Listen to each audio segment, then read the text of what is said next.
Haneni hai, haneni hai, haneni hai, haneni hai, haneni hai. Hallo zengin, tisinya zumoski. Pusana nailokwi pas na namo. Loha hasuha asakwahu na hoguzu domingo. Zanumana how está tentalu. Haneni ai,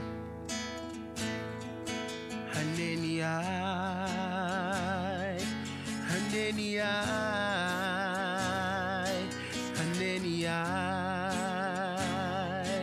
haneni ai,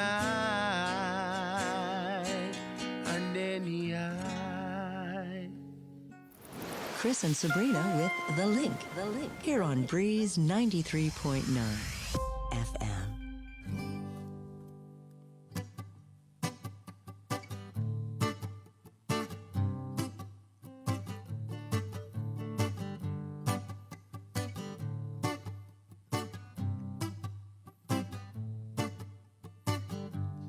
I know we had something once before. I'm not gonna hold you back no more. I just thought I had to let you know that if it's you and me, it's gonna be for sure. I've taken all the time to think it through. I only want what's best for me and you. Even if it all falls down in two. If I gotta let you go, there's one thing you should know. That I would love you, love you, love you till the end of time. And I would give you, give you, give you everything that's on my mind. And I would love you, love you, love you till the end of time. And I would give you, give you, give you everything that's on my mind. Maybe it's the way you held my hand. Oh, how you used to say that I'm your man. Whatever it is, girl, you know you were always there for me, so I just wanna tell you one more time that I would love you, love you, love you till the end of time. And I would give you, give you, give you everything that's on my mind. And I would love you, love you, love you till the end of time. And I would give you, give you, give you everything that's on my mind, on my mind. Ooh, on my mind. Yeah.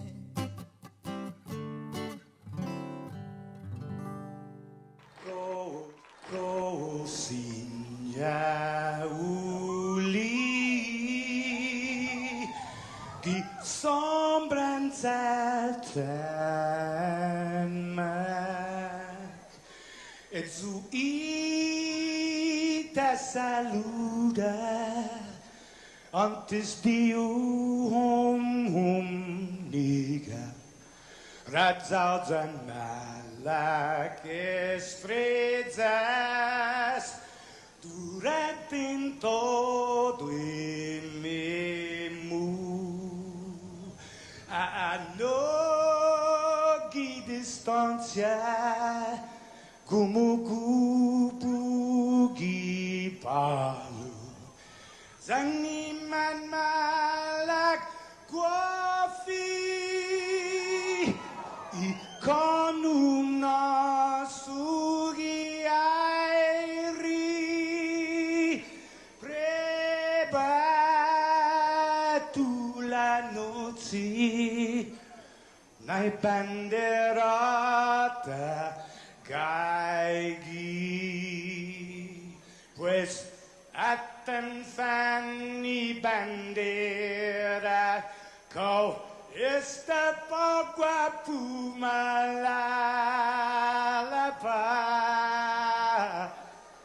Gilo tanu man libri Sentamiti man ko badi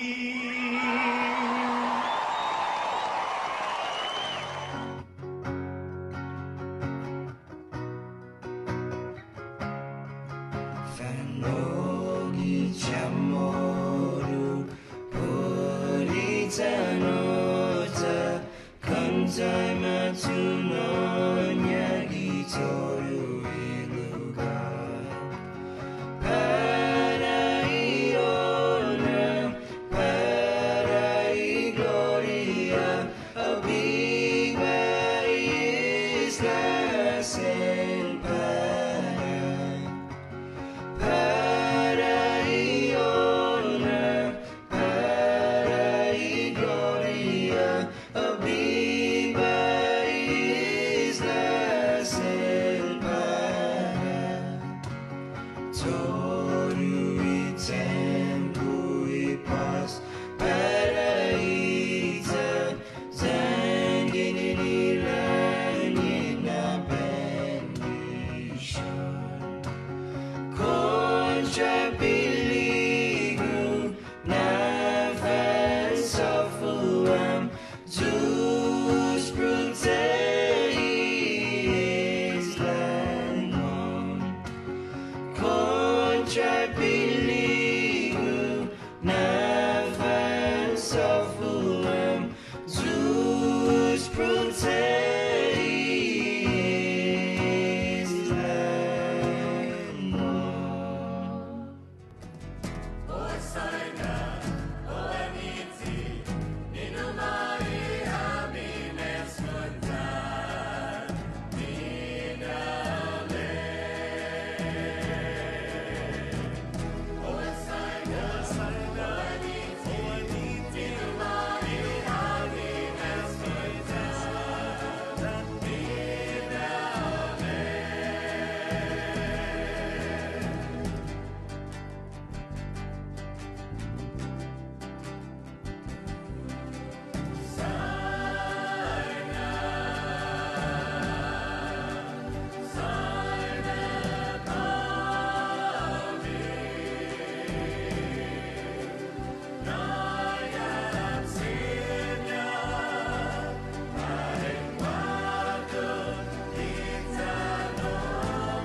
ever had that feeling?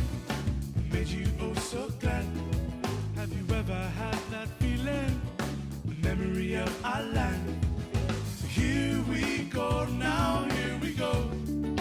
Here among the music, here we go now. Feel the flow. Yinene mastakilo, hina soku. Yinene mastakalo, corazón. Ten imas figu, nani nasinyahu, fresin my satu. Parabaputehi, ten defendi. Hinengi, cultura, lenguaje. Airi, hano. Zanitano tamoru, yes, yes, yes. Zanitano tamoru, yes, yes, yes.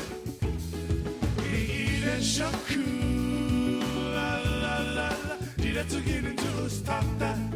Did I to get into stop that? Did I to get into stop that? Did I to get into stop that? Esti what been my ihilo Zani Biblia Ibandera Ibandera Mohan yes yes yes Ibandera Mohan yes yes yes Ibandera Mohan yes yes yes Ibandera Mohan yes yes yes Ibandera Mohan yes yes yes Ibandera Mohan yes yes yes Ibandera Mohan yes yes yes Ibandera Mohan yeah.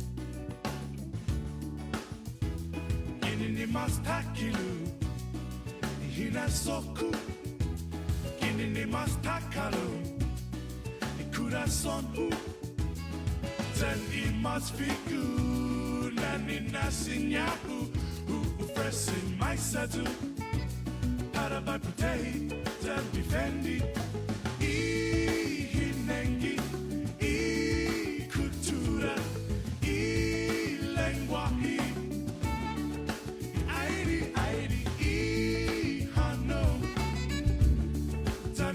Tamoru, yes, yes, yes. Tanitano Tamoru, yes, yes, yes. The Eden Shaku, la la la.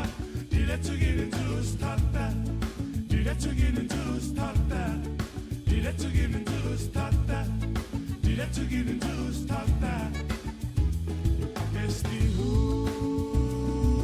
what beat my ihilo.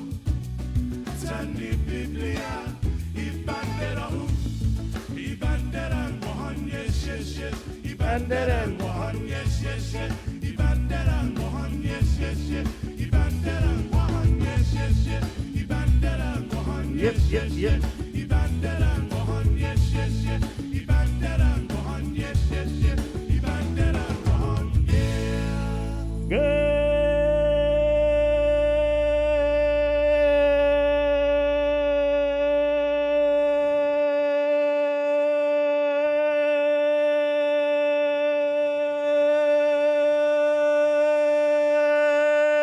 Good morning, Guam. That's it? Jay, That's it? you can't always get the goal. Wait. Can we do that all over again? Rewind. Oh, my God. Let's do that whole thing. You need to give us a long one, man. That was All a right. long one. Rewind. Let's do the whole thing over again. Here we go. Oh my God. Rewind. Oh my God. How would you say good morning, Guam in reverse? All right, here we go.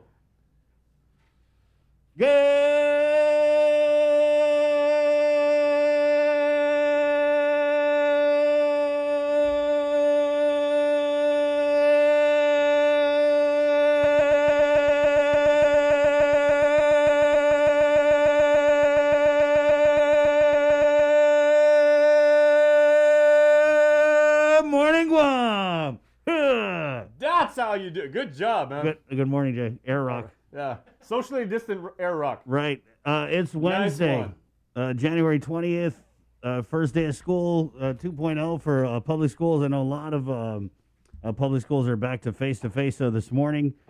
Not the turnout I think a lot of us were expecting yesterday, as we heard from Jess Garcia, DPW Deputy Director, that there were 3 students, 5 buses for Sanchez. Simon Sanchez, one of our, biggest high schools. I mean, the high school for pretty much the northern tip of Guam, and had 3 and most students on people the would bus. probably say the most crowded school. Right. Yeah. And then, so yesterday was FBI Leon Guerrero, Simon Sanchez, and Vicente Benavente Middle School. And today is pretty much all the other, elementary schools. So good morning to all the little nanny boys and nanny girls. And if you are outside, if you are taking the bus, if you're waiting for the bus, if your moms, your dads, your grandmas, your tatas, your ninos, your older brothers or sisters are dropping you to school, it's still dark outside. So hang out with us. We'll keep you company, guys. But please drive safe. And please, if you are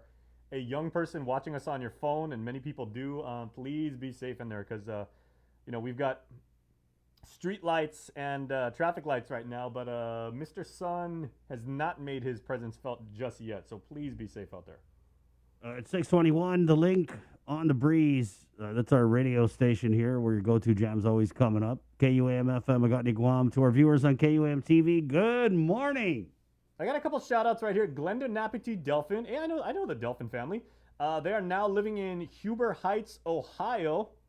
OHIO.the.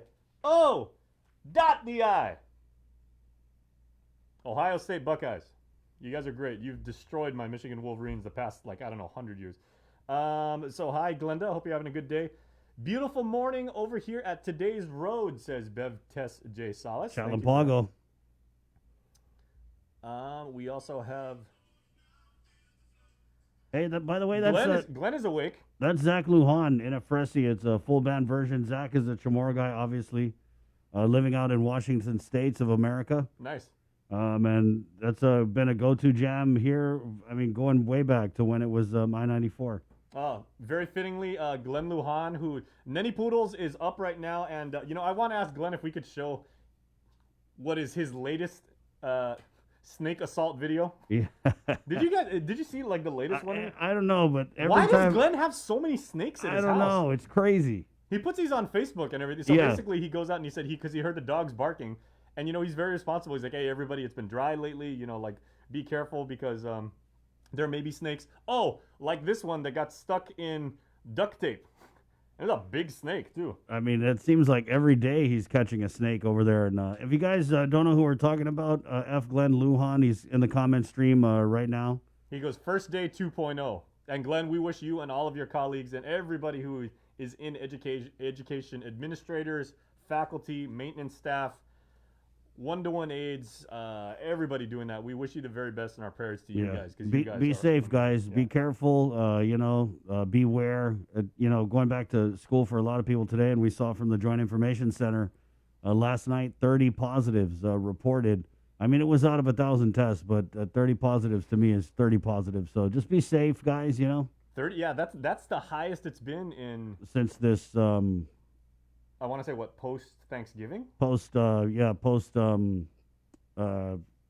score getting down. We've had 12, 15. There was 17, something like that. Yeah. To be fair though, I mean that was 30 positive cases out of 1,125. Yeah. When I saw that too, I was like, wow, that's a lot of samples. So we're not really sure if that's from tests that were accumulated and they got the results out. I'll give the JIC a look later on. It's 6:24. What a show we have in store for you guys this morning. There's just 20 million things going on. Back to school 2.0. So they had a Board of Education meeting last night, and congratulations to the new chairman of the Board of Education, Chairman Mark Mendiola. Hey, our friend Mark. So congratulations, and the new vice chair as well, Mary Okada.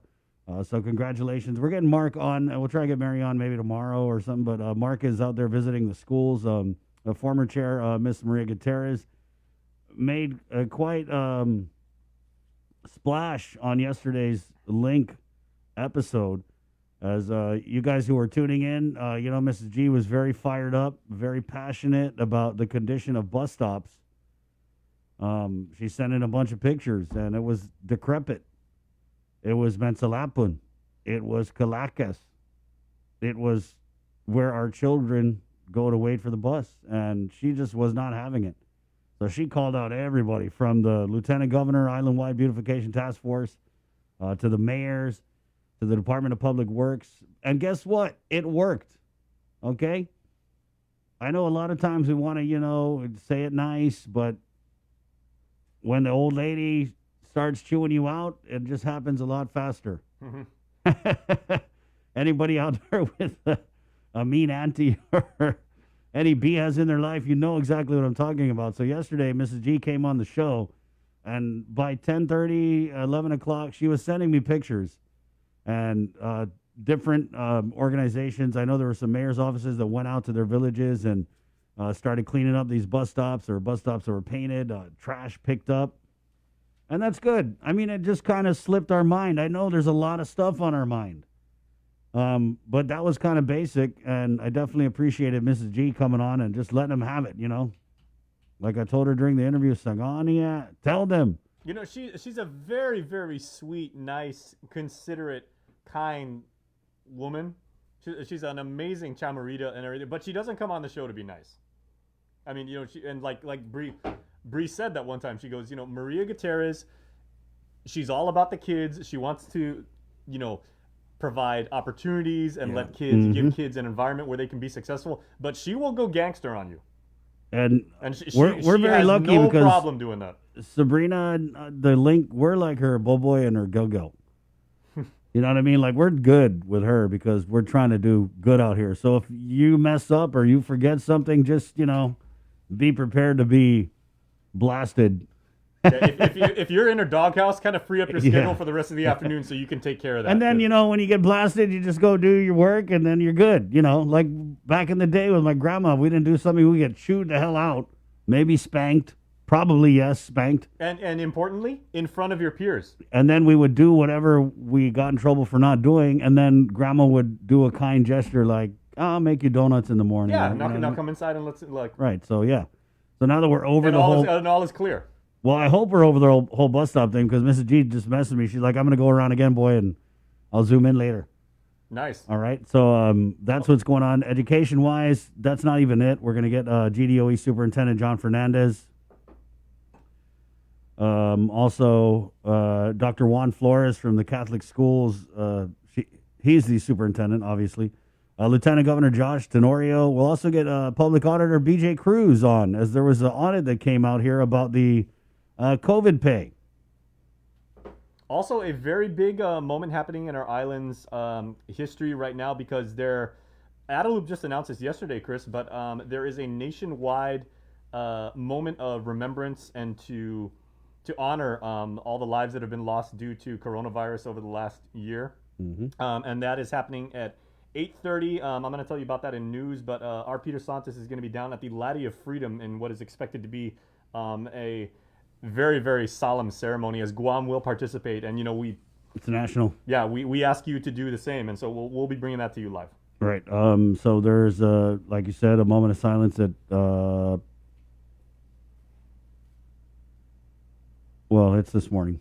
Yeah, and you were just talking about like the Catholic churches, all of the churches, regardless of denomination, and however churches celebrate like the moment of silence. All churches are asked to toll their bells once at 8:30 in unison, so we can all take a moment to remember. And I'm sure teachers are going to pass that on to their students, whether they're still joining virtually or whether they're in person and everything. Hey, everybody, let's just bow our heads and let's be respectful. As a meaningful tribute at 8:30 this morning, all churches asked to observe the tolling of the bells in honor of each life lost to COVID-19 in Guam.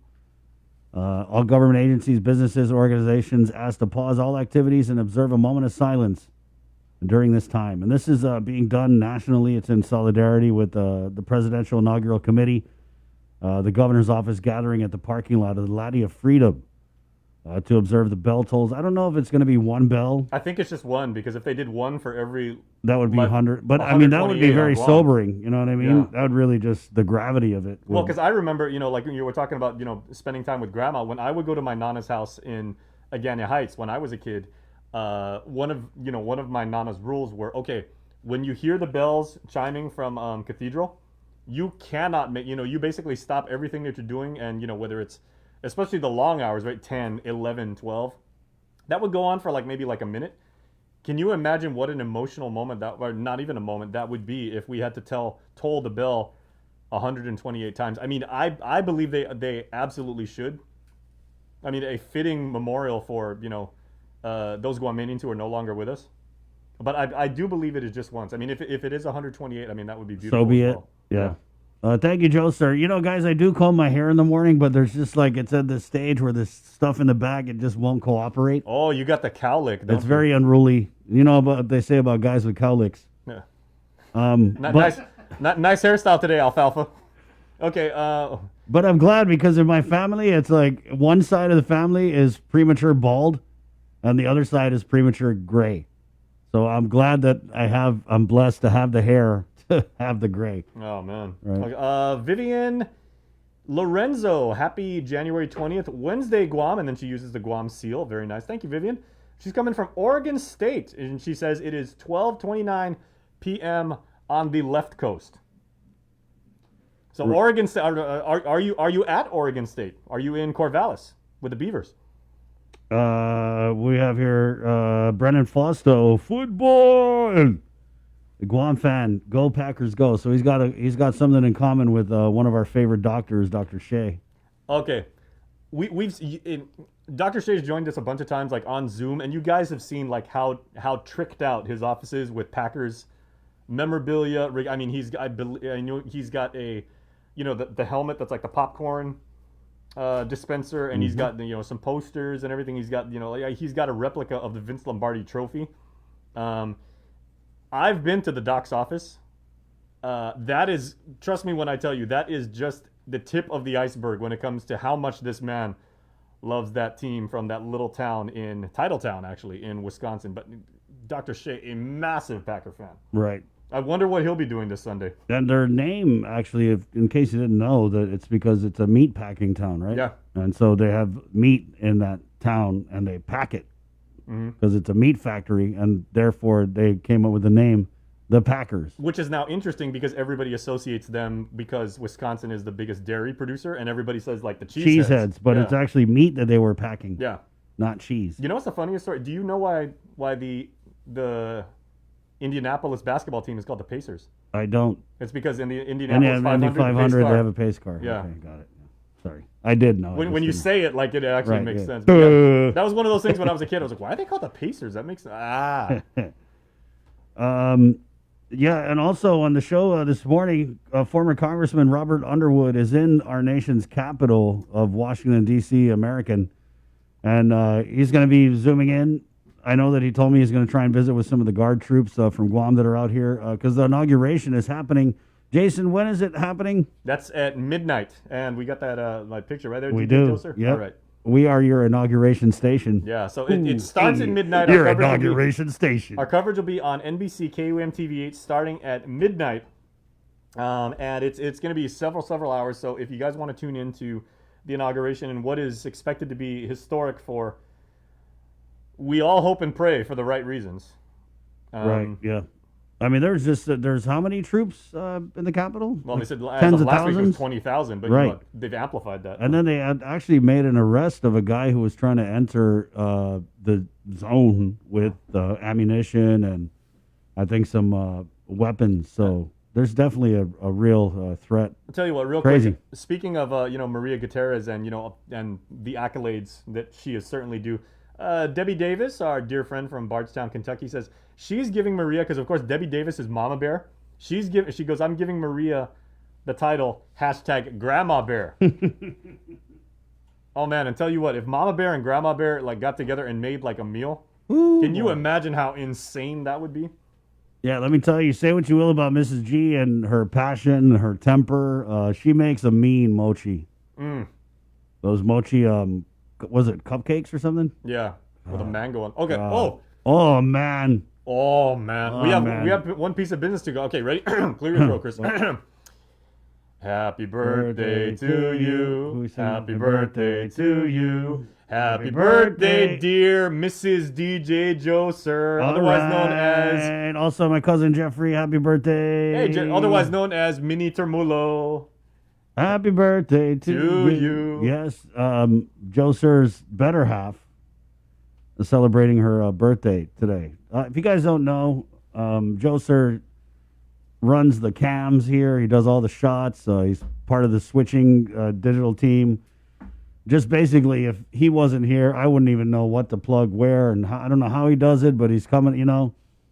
He's got the cam on me with he's always got the light. He's like, "Oh, Sabrina, fix your hair. Chris, you got something here."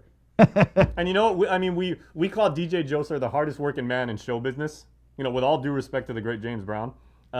But I think for the first 10 years when I worked with this guy, he would work like an entire day doing news, you know, editing, going out and shooting stuff, and then actually working the show. And then as soon as he was done, he'd change his shirt here and then go to the club. And then he was a DJ at Globe. How long did you work there, Joe? 14? 16 years. The man never stopped working. And then on his spare time, he volunteers to do audiovisual for the church. Right. In Mongwang. But he hasn't even touched his turntables. Oh, yeah. Since, March of last year? Yeah. That's crazy. You know, we're kind of in the same boat because, you know, traditionally we would be, I mean, we haven't done a lot of gigs together, but DJ Joe Sir is a DJ.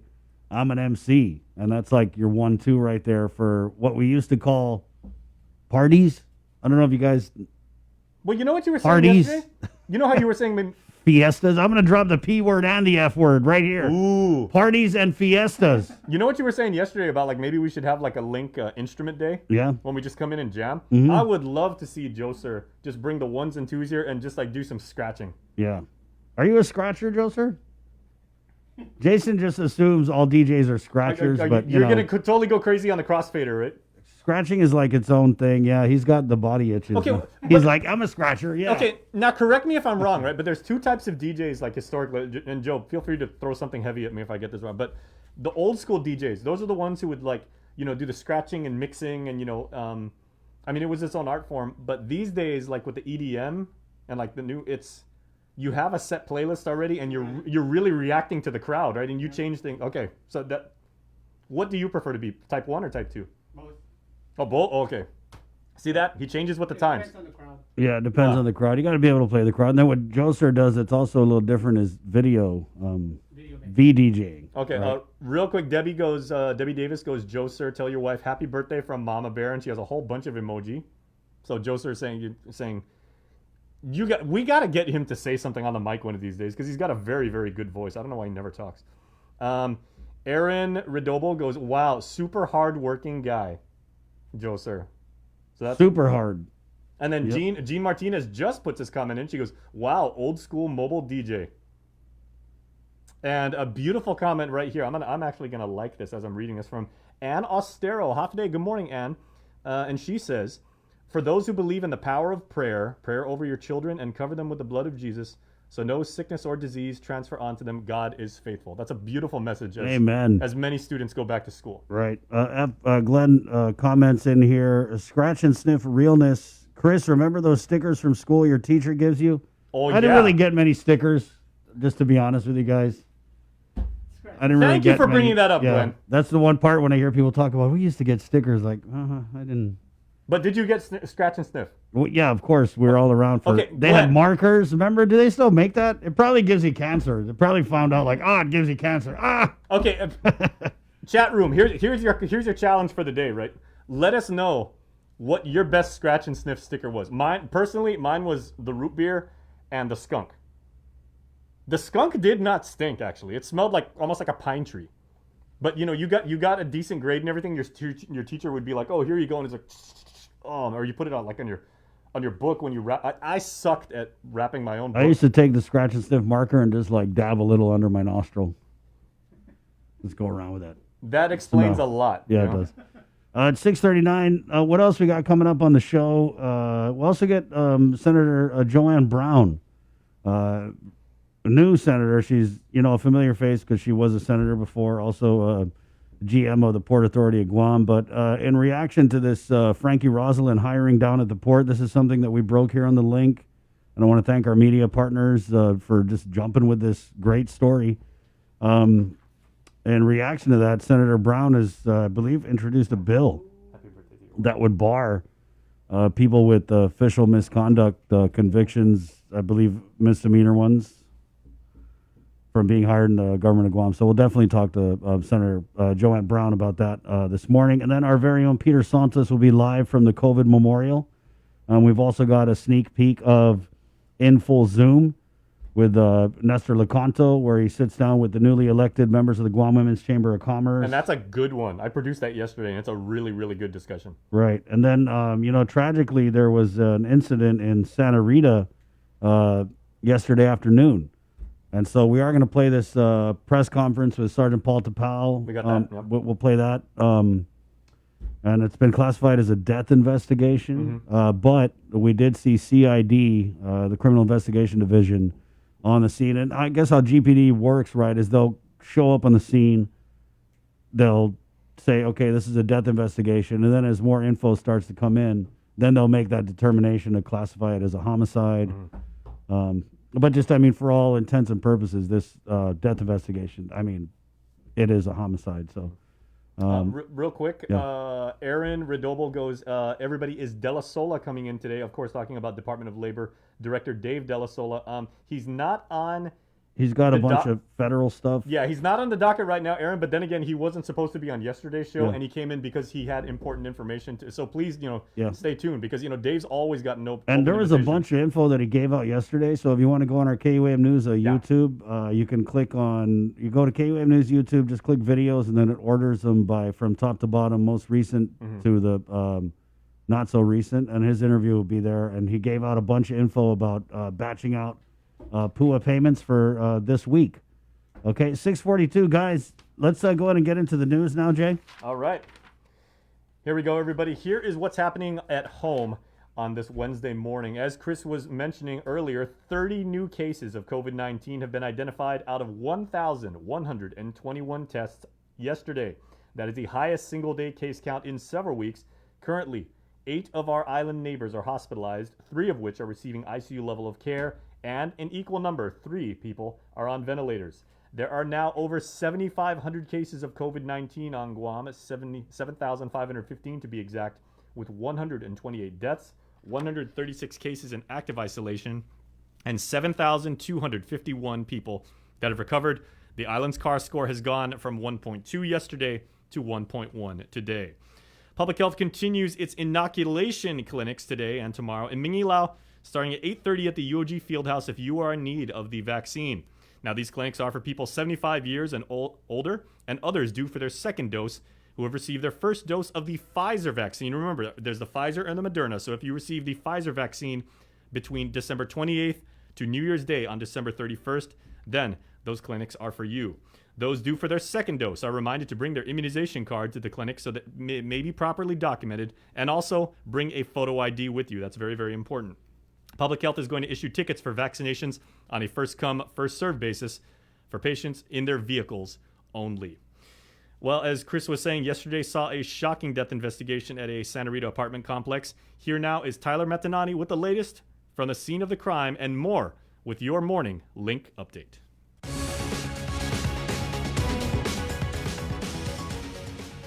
Buenos and half a day, everyone. I'm Tyler Matanani with your headlines here on The Link. In Santa Rita on Tuesday afternoon, the Guam Police Department responded to a report of a dead body of a 61-year-old man at the Vallis Apartments. The man was discovered by his wife. GPD's Criminal Investigation Division has been activated and was seen earlier speaking with those who reside in the complex and neighbors to see if they've heard or seen anything. GPD spokesperson Sergeant Paul Tapau. Southern Precinct Command received an information of a lifeless male located in this an apartment unit right behind me. This is an ongoing case. We are still very early in this investigation as we move forward with this death investigation. So as of right now, as you can see, we have our detectives from CID here, and also our crime scene investigators, and they're going to be saturating the area, interviewing neighbors, interviewing tenants within the apartment complex. An autopsy is pending and the investigation is ongoing. For the full interview with Sergeant Tapao, head over to the KUAM News Facebook page. After almost half a school year of online learning, Santa Barbara was finally able to open their doors and welcome their students back to campus. We went down to Dededo to see how the Spartans' first day went.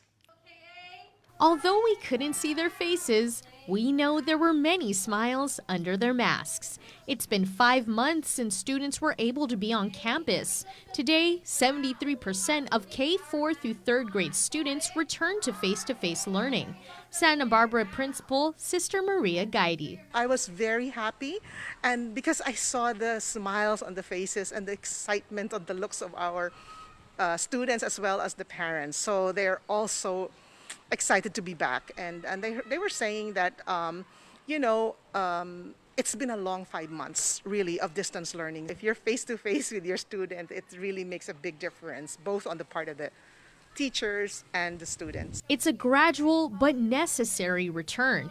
After 2 weeks, when they've been able to iron out a few details, they'll be expecting the return of grades 4 through 8. As I was looking at the survey that we sent to the parents, it seems like some of our junior high students are a little bit anxious about returning to in-school learning. So we are there. You're really trying to encourage them to come back because we have all the protocols in place. We've had the place sanitized, and we're observing all the guidelines really that has been given to us. The school is still waiting on supplies that are expected to be given through the CARES Act, which includes additional HEPA filters for classrooms, webcams, and sneeze guards.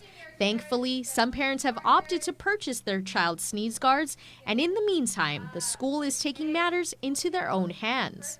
We're not waiting for them to arrive, but we're actually have bought some of these items already so that we can start making sure that our school is ready and that our teachers also will feel more confident and more safe. With signs and sanitizing stations set up throughout the campus, SBCS was able to make even recess fun whilst following safety protocols. Some of them are actually seated and waiting for probably their turn to also play in the playground and all that stuff. So the teachers are really are conscious and are aware of making sure that the kids are safe. So, I'm happy that so far it's so good. They're doing well. Sister Maria is ensuring parents that may feel anxious about their child returning to school that they're taking all of the measures they can possibly take to guarantee the safety of both their students and staff. Now, as you can see, Santa Barbara is taking all safety precautions to ensure the health and safety of all their students, both inside the classroom and out. Reporting for Guam's News Network, I'm Tyler Matanani.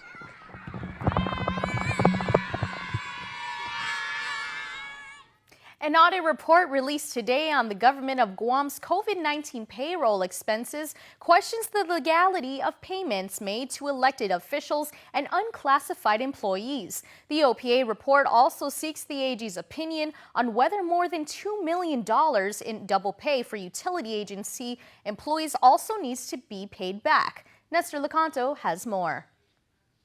The 84-page performance audit was focused on pandemic-related pay for GovGuam workers between March 14 and May 11th of 2020, the first 2 months of the public health emergency declaration by the governor. In particular, the OPA report highlighted some $2.5 million in double pay for GPA and GWA employees and $10.4 million paid out in differential pay to employees of 45 different departments and agencies, on top of the regular pay.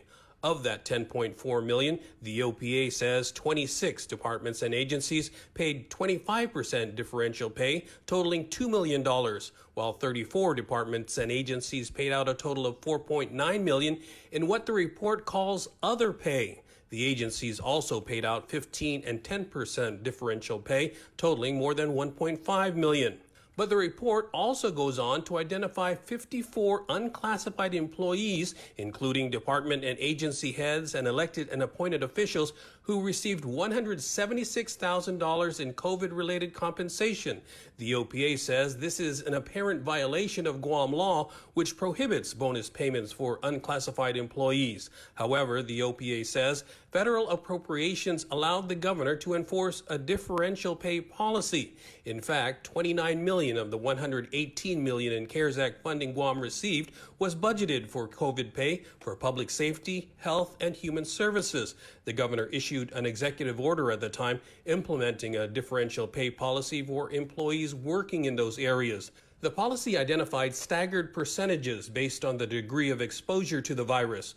Public Auditor B.J. Cruz is seeking an Attorney General's opinion, and AG Levin Camacho has advised that his office is, quote, currently involved in pending litigation which may clarify the issues. Meanwhile, both GPA and GWA have also responded to Cruz, defending their use of double pay.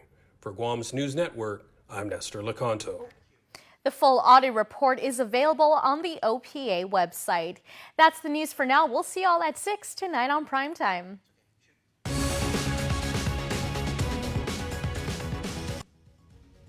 All right, thanks so much, Tyler. As Chris was mentioning earlier, Chris and I should say, Guam will take part in a nationwide tribute commemorating the lives lost to COVID-19 later this morning. Today at 8:30 down at the Laddie of Freedom, all churches will toll bells in unison, and all organizations are asked to observe a moment of silence. Now, you'll be able to watch live on the governor's Facebook page. Just check out facebook.com/govluguam. And KUM's Peter Santos, our colleague, will be joining us live in about an hour before the ceremony starts to bring you the sights, sounds, and images of what's expected to be a very, very emotional ceremony. Make sure to tune in for that. And finally, from the national front, Joe Biden spent his final night in his home in Delaware as he's leaving home to come to Washington, D.C., as this time tomorrow, he will officially be the president. Here's more from Capitol Hill with Skylar Henry. President-elect Joe Biden heads to Washington, D.C. today to kick off inaugural events. CBS News has confirmed reports the FBI is investigating online chatter from far-right extremists connected to QAnon conspiracy theories about posing as National Guard members to get close to the inauguration. Amid threats of violence, security has been fortified for the inauguration to happen as planned. It's as vulnerable as the government ever gets, but I think it's an important message to send. President-elect Biden has acknowledged that work needs to be done to get lawmakers operating in a bipartisan fashion again. He's invited congressional leaders to join him at church tomorrow morning ahead of the inauguration. Senate confirmation hearings began today for 5 of Mr. Biden's cabinet picks, including his choices to lead the State Department, Treasury, Pentagon, and Homeland Security, along with the Director of National Intelligence. Treasury Secretary nominee Janet Yellen told lawmakers they need to quickly pass a nearly $2 trillion coronavirus relief package. Economists don't always agree, but I think there is a consensus now. Without further action, we risk a longer, more painful recession now and longer-term scarring of the economy later. Other priorities for the new president include rejoining the Paris Climate Agreement, reversing the Muslim travel ban, and requiring masks in all federal buildings. Skylar Henry, CBS News, Capitol Hill. All right, thanks so much, Skylar. And for the latest Guam news update, make sure to check us out at KUM.com or any of our social media properties. We're at KUM News. On a side note, my mom, Chris, just WhatsApped me because she's getting the second dose of the Pfizer vaccine today. So she's already lining up at UOG, and she said there's not that much of a line. And she said already things look like they're going pretty smooth as far as the traffic moving and people showing up. All right, there you go. Yes, we're expecting to hear from Janella Carrera of Public Health to kind of let us know how things are going over there at the UOG Fieldhouse. Again, UOG Fieldhouse today. They're doing a vaccination clinic at 6:54. We'll take a quick break, and we're back with more of the show next. It is The Link. Good morning. Learn more about... We're doing a good job, Guam. In the past couple of weeks, we've managed to keep the CAR score below 5. Together, we rose to the challenge when the governor asked us all to strive for 5. In the past couple of weeks, we've not only brought the CAR score way down from being in the high 40s to below 5, we've shown the governor that we're capable of altering the course of this pandemic. We were on a path to uncertainty. But now, because of all of our actions, we're doing better. But better doesn't necessarily mean that we are out of the woods.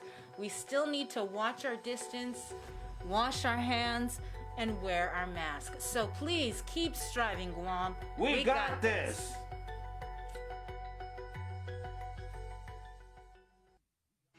The relationship between Guam and Manila, Philippines is undeniable as we share similar cultural traditions, history, and heritage, with generations of Filipinos calling Guam home. KUAM presents a monthly look at the capital city featuring in-depth and engaging interviews on everything from medical tourism to new business and government leaders. Veteran newscaster Nestor Lecanto delivers Beyond Our Borders. This special program is brought to you by the Bank of Guam and KFC.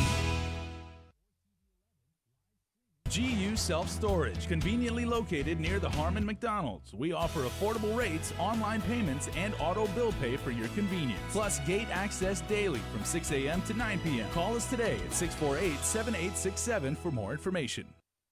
It takes all of us to protect Guam. Join the Guam Visitors Bureau in our social media campaign series aimed to protect our island and each other in this COVID-19 era. Participate in the Protect Guam movement by wearing your mask, showcasing Guam's heroes, staying active, and downloading the Guam COVID Alert app. Post and share your content with us. Use the hashtag ProtectGuam, and you could win $100. It's that simple. Check out visitguam.com for details. Let's reclaim our lives, our economy, and our tourism industry. You're watching The Link with Chris and Sabrina on TV 11. Stick around because we're next on CBS This Morning.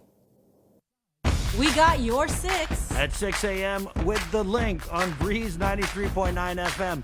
Bree and I connect you with all the latest news and information you need to know to start your day. Then check back with Guam's news leader at 6 p.m. for the day's top headlines with KUAM News Primetime. From 6 a.m. to 6 p.m. and everything else in between with KUAM Digital, we got your 6.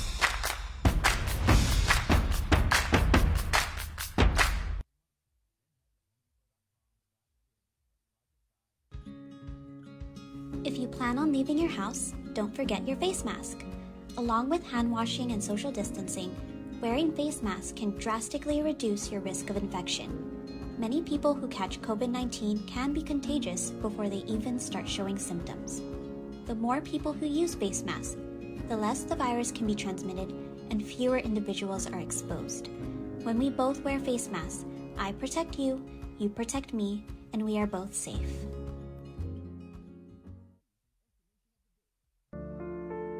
These are some of the signs that someone is thinking about suicide.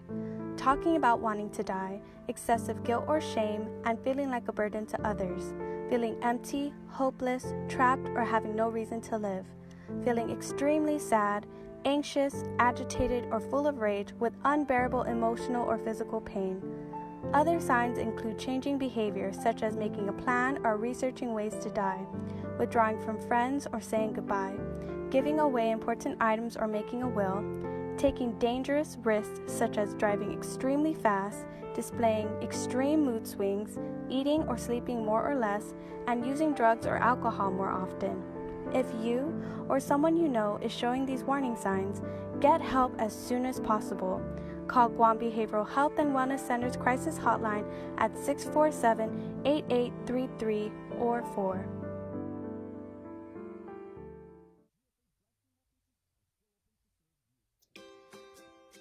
Kids medicine miwar wisat snake isara saurari semen COVID-19.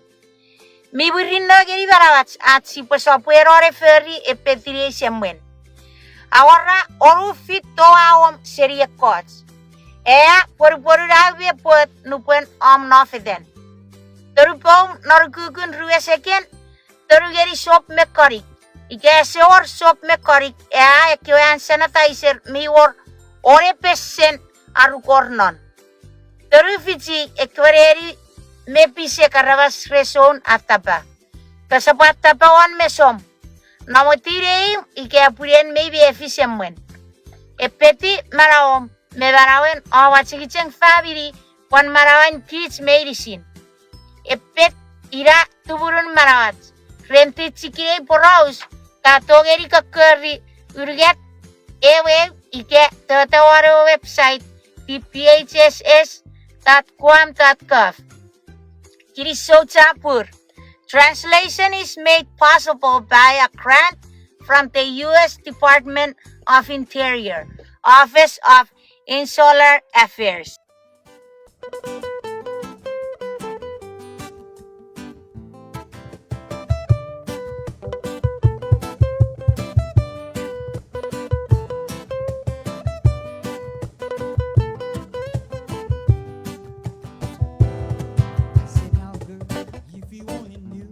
Was his heart to mine's beating for you, and how will you ever know my love will grow stronger and stronger for you? So I said, now girl, if you only knew how much his heart to mine is beating for you.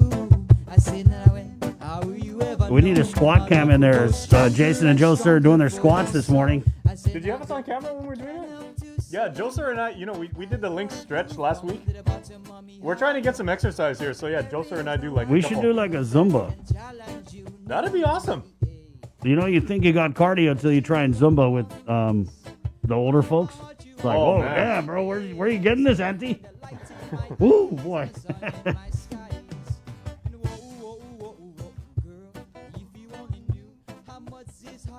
Yeah, so Joe Sir and I, maybe we try and do like what? Joe, like at least maybe a couple sets of 20. We'll just do some squats, do some stretches. Try and stay limber, man. It's 7:01. Good morning. It's back to school 2.0, and yesterday we had Mrs. Maria Gutierrez, she's now the former board chair of education, going around checking the bus stops, saying tough end spot check, inspect. Not too happy with what you found. Fortunately, though, we know that a bunch of those bus stops were taken care of by their respective mayors, Department of Public Works, and a few other entities. So I know Mrs. G is standing by. I don't see her now, but we do have the guys. Let me put it back. The newly elected chair of the Board of Education, Mark Mendiola. I'm right here. And there's Mrs. G. So good morning, Mrs. G. Good morning. I'm here on Route 16 at the bus stop right in front of Guam Tile Center. I was very concerned this morning.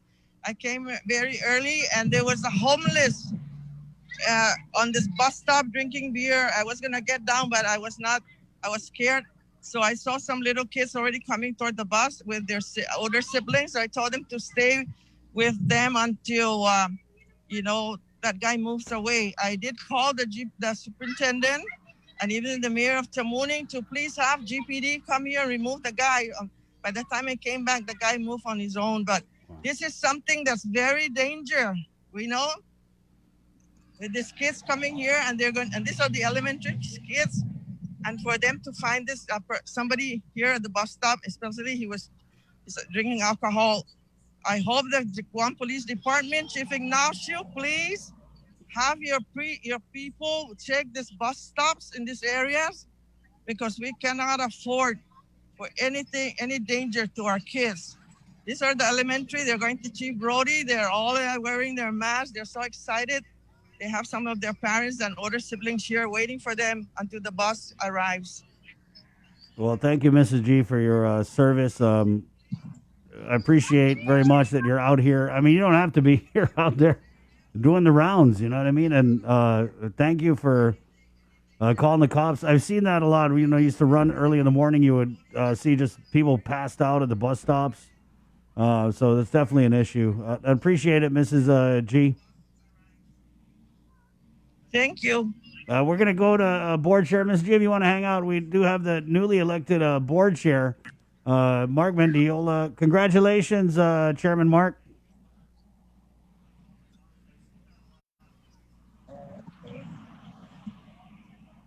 Hey, Hafide. Good morning, Chris. Good morning, KUM familia.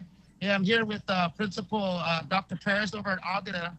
And we're just going around this morning. We just got a little bit of time. We asked the superintendent, let him know that we're going to come in. The board members should come out and just basically show support to our dedicated this morning I came early because I want to see, right? Hello? So there was Hold on a second. We're going to, Mrs. G, we're going to, sorry, stand by, Mark. It's okay. We're going to mute Mrs. G. Can we mute Mrs. G? Hello? Stand by, Chairman. No. This kid's already heading from Okay, this no way. problem. Trying to, yeah. Okay, there we are. Now we have Chairman Mark Mendiola. There's a whole other thing going on with Mrs. G at the bus stop, but Chairman Mark is at Agata, home of the Pirates. Arr! Oh, Agata, right on. And you're there So, with Chris, hey, I Go just ahead. want to show you something really quick. Yeah. I think it's really cool and awesome. This is some of our staff members here that are preparing, but as the kids get off the bus, they're going to be greeted by this thing, and maybe the principal can kind of demonstrate what's going on here. But you know, the system here, as soon as they come in, it's heat sensor, and then it also automatically takes the temperature, exposes the temperature of the students. So it doesn't, you know, the time to take temperatures is going to scans as they come through. So the technology is pretty cool, you know, just to provide safety for our students. Also, the way everything is set up here is, you know, they have markers on the ground. Students have to stay 6 feet apart. So all the parents went through a safety briefing a couple days ago. And so the principal and her team, they're ready and excited to accept the first group of students that will be coming in today. My son is not in this group, he's in tomorrow's group, but I'm very confident that all the work that our employees in the department have gone through, you know, doing all the planning to just be ready to receive all these students. It's just, you know, I feel comfortable as a parent to send my kids back face to face. So I just want to thank everybody in the department, from the superintendent all the way down, for making sure that, you know, they answer all the questions about opening of the school. So I just want to let them know that Agata is ready. I visited Orange Town Park Elementary earlier today too, and they're ready. A lot of our schools are excited to receive some of these students back. So I'm pretty sure for the next couple of days, you know, as people come through, as the students come back, there are going to be a little bit kinks here and there. We're going to try to mitigate that as much as possible. Right. But for the most part, you know, I think, you know, our Department of Education is ready with the PPEs, the standard procedures. You know, there's a lot of people that are committed to making sure that our kids are safe. Chairman, if you could, we had heard yesterday from Jess Garcia, DPW, that, and just, you know, anecdotally from other teachers, that the face-to-face turnout, I mean, we all just had this, like, the traditional back-to-school morning in our mind, and then we found out, oh, there were, you know, 3 students from Sanchez who rode the bus total, and they had set aside 5 buses. So the turnout, I guess, for face-to-face instruction, is it what you thought it would be? You know, we kind of anticipated. Are you excited to go back to school, right? All of you are excited to go back to school. She's talking to her students. Yeah, we're going to get to know, Mrs. G. Go ahead. Go ahead. We did a survey, parent survey, and a lot of the parents are still not comfortable with, you know, some of their students coming back face to face. So, you know, of course, it's understandable, but I think as the vaccine rolls out and more testing is done, I think people are going to be comfortable. You know, we're briefed by the superintendent that we're going to roll out a plan for vaccination of DOE employees. So I think that should be coming out fairly shortly. Right, we had heard last week that they were going to try and do that by the end of the week before the start of school, but unfortunately that didn't happen, right? Yeah, we had a heavy brief by Dr. Cabrera and Dr. Cruz. There was a lot of questions about, you know, people's pre-existing medical conditions, and there's just a lot of questions regarding the vaccine itself. And so they were very comfortable in explaining to the folks about the, you know, how the vaccine is to be rolled out and what the potential side effects may be, to alleviate some of the fears and some of the concerns our people have regarding the vaccine. But I'm pretty sure as things start to roll out, I know at the University of Guam today, they are rolling out kind of like a mass vaccination site at UOG. So we're hoping that, you know, our employees and our teachers and our staff will take advantage of the, you know, if and when they decide to roll out the vaccination plan for our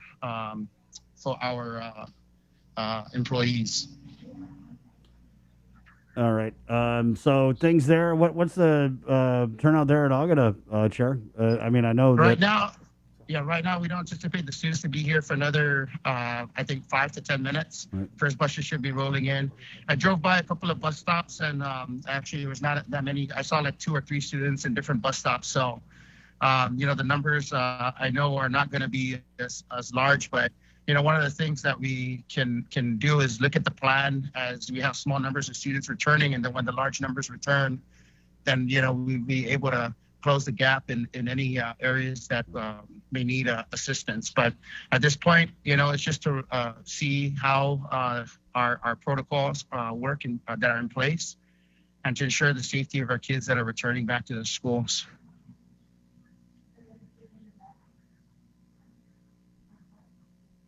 Yeah. Yeah, Amir. So Hey, yeah. Go ahead. what about this bus stop issue? I'm pretty sure Mrs. G came on yesterday with. Yeah. Yeah. So is You that? know, actually, Go ahead. yeah, Ms. G actually raised that issue with us in our chat group. She went around over the weekend, and we're able to communicate with the Mayor's Council President Jesse Alec, as well as Mayor Savares, who's on our board. And so last night, as part of the discussion that came up, and I think there are people who have been already mobilized to kind of address some of the areas that were raised.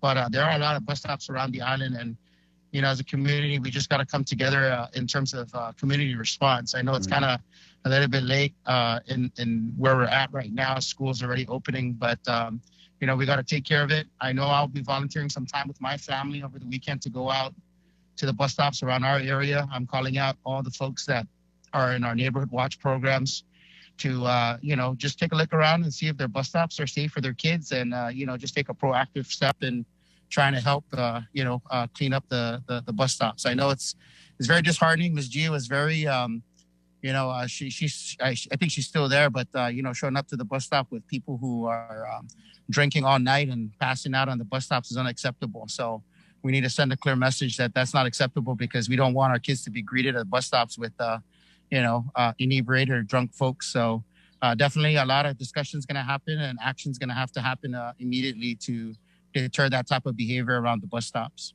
And again, for you guys just joining us, we're speaking with the newly elected Board of Education Chair, Mark Mendiola. He was the vice chair in the last term. Let's talk a little bit about that, Mark. I wasn't able to see the meeting, but if you could just give us the 411 on what went down with your election as the chair.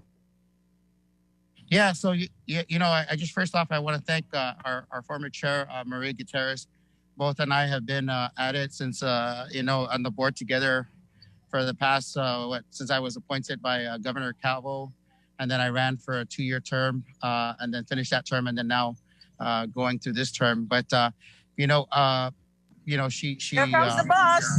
she kind of let there's the bus. She kind of let the Here's the bus. there's It's the going bus. to keep rolling. Hold on, Jay's going to mute. Right. Hey, Yeah. Jay. So, Ms. G kind of led the effort, this past year with the opening of schools. I, along with her and our colleagues, there's tremendous amount of activity going on. We want to ensure our stakeholders had a say at the table. So, we'll continue to pass on. But last night's meeting, I was grateful for the support of my colleagues. We were able to have an election as prescribed by law in January. And unanimously, I was able to get the support of my colleagues. And Dr. Mary Okada had a unanimous support as well to be as vice chair. Ms. Gutierrez will still be on the board, and she's pledged her commitment to continue to work to advocate for our students. Some of the challenges that we face, of course, this upcoming year would be ensuring that we continue our oversight or just working towards addressing a lot of the issues regarding the pandemic.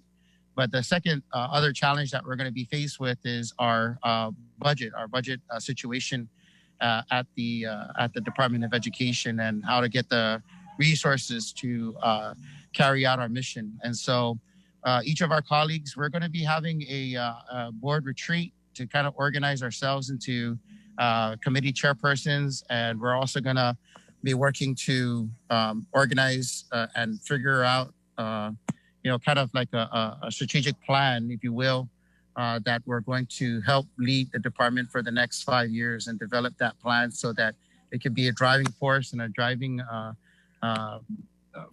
force towards our true goals. And of course, it's student achievement, ensuring that our schools are safe, and we address a lot of the facility issues and challenges that we have within the department. So we're looking forward to working with our, my colleagues, but also with the legislature and also the governor's office. They've been supportive, but we want to ensure that we do get the resources and the funding to meet out our mission, for the department. All right, that's good to hear. Can we get Mrs. G on with you, Chair? I mean, you guys are like my favorite 1-2 punch, from the last term. Mrs. G, go ahead. Unmute. Can you hear me? We can. We're on here with Board Chair Mark Mendiola, and I was just telling him you guys are my favorite 1-2 education punch. Okay. The students have left already on the bus. There's about 10 students. Now I'm going to pick up the trash around the bus stop. Yeah. Then I'm going to head over to the other school, but I'm very concerned about this bus stop right here. And I talked to the parents to please don't leave their kids until the bus gets here. And the police officers, thank you, Chief Ignacio, Mayor Rivera. The police officers were here and they took care of that situation about that guy that was here. So now I'm going to pick up the trash and head over to the other schools. Thank you. Thank you, Mrs. G. All right, Chairman Mark, again, congratulations, and keep us in the loop. Yeah, absolutely, Chris. And I just want to thank you, the KUM family, for always, checking in with us and making sure that, we get our message. And we just want our communities comfortable with us returning back to face-to-face. And whatever mode of learning that the students are taking out there, please, parents, I'm asking you to support our employees and our staff at the department. They're doing their best despite this pandemic, and we're here to help you. You just got to relate to them the information or ask them the questions and seek the assistance that you need. We still have some students out there that we hope come back to schools. I know the number has gone down. The superintendent reported last night that they continue to go out there into the community and fight in search of these kids and these families, so that we ensure that these kids have an opportunity to go back to school. At the end of the day, all our kids, whether they're in private schools, charter schools, DOE, we got to make sure that they get a great education. That's the only way we can move our island forward into the future. So thank you for the time, Chris. Douglas.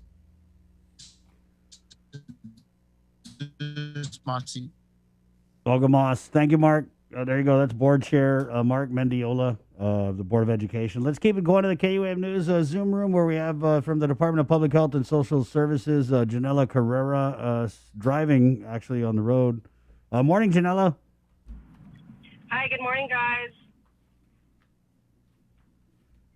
So the big debut of the University of Guam Fieldhouse. I know that Jason's mom was heading that, or she's there already, Jay? Yeah, she's already lining up, and she said they're actually treating everybody really, really well. And she said at the time when she was doing it, Janella, maybe about 25 minutes ago, she said there wasn't much of a line. Oh, great. Great. Yeah. I'm glad to hear that. She's there before I am. I'm glad to hear that. Ooh. Yeah. Hey, Janella, can you tell us a little bit about just some of the prep that went into play for preparing the University of Guam Fieldhouse? I know that since the beginning, people were kind of saying like that would be an ideal place to do a vax clinic. So if you could. Yeah, you're right, because, it's such an open space. And so, our logistics team has already set up, I think actually maybe 2 or 3 days ago, they already set up the place. So our tables, our chairs, everything's already been there. Don't mind my phone; it just keeps moving down. It's not locked. It's as secure, but it's already been set up there. So our logistics team already set up the entire place. So it's been set up for the last 2 or 3 days. But you're right. We partnered up with DPW. Jesse John and his team. So when you get there, actually, in the gate, we already have a ticketing system. So once you enter through the gate, we have people people there who will issue you a ticket and usher you into the parking lot, and they'll ask you to stay inside of your car, inside of your vehicle, and ask you to remain there until somebody calls you. And the reason, and this is by design, and the reason for that is because we don't want people to get down from their vehicles and wait it outside, like in the sun or in case it rains. And then when you enter, the flow that we want is similar to how we were doing it at Okudu High School with the 5 different stations. So station 1 is where you get initially signed in and registered, where we'll take your name, your temperature, and then issue you this little slip of paper with a ticket number. And then station 2 is where we'll get your medical consent form, ask you the initial set of questions, if you've ever been exposed to SARS-CoV-2, your medical history, if you've ever had any allergies to any vaccines or, peanut allergies to foods, your medical history, like if you've had diabetes, hypertension, heart disease, those types of medical questions. If any red flags are raised there, we have medical professionals who review your chart or your medical history. And if all is clear, then you'll go to station 3, and there's a physician there who will further evaluate you. That's medical triage. For medical triage, if you clear that, then you go to station 4. And station 4 is actually where you get your vaccine. And then once you receive your vaccine, then you go to station 5, and that's post-observation. It's about 15 to 30 minutes. 15 minutes if you don't have a medical history of any allergies of that sort, and 30 minutes if you need further observation. So, for example, you had a history of allergies. And so then, so station 5 is post-observation. After your 15 minutes or 30 minutes evaluation, then you're ready to go home. Janella, so after we take care of the Monumco in their second round, which group is up next to get vaccinated and when? After that, we move on to those who are 60 and older. So, and this is a fairly large group. So we're going to be moving on to the second dose for those 60 and older. We also have some of our law enforcement and first responders who were kind of getting their second dose or their first dose alongside those who were 75 and older, and also those who were 60 and older. So that's kind of happening simultaneously right now, actually. So we're getting some of our law enforcement community who are also getting, and also our healthcare professionals. There's still some of them that we're seeing coming in, getting their second dose as well. So we're still seeing them right now, and we'll continue to see them trickle in because not all of them, phase 1A, not all of them got it during those first 3 and 4 days when we had our vaccination clinics. What about GDOE or teachers, staff, or even private school teachers and staff? Are they in the queue, the line? Yes, actually, I'm glad you asked. We haven't.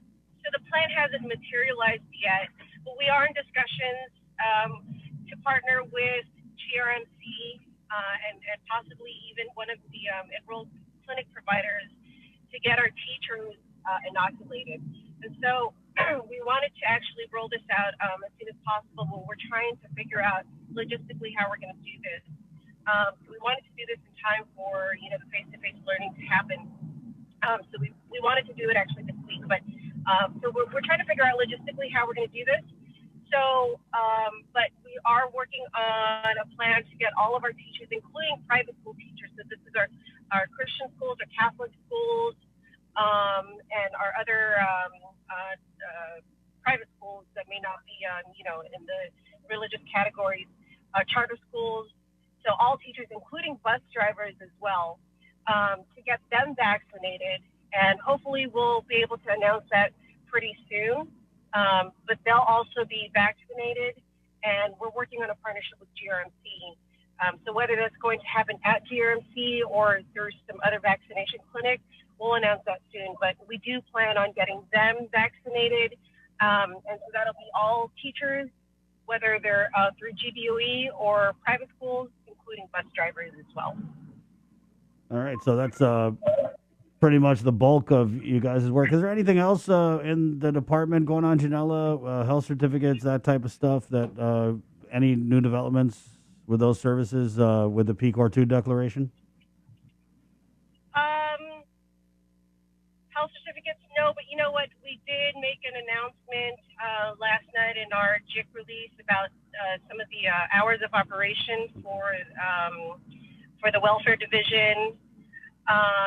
Just looking out for those types of announcements with public health.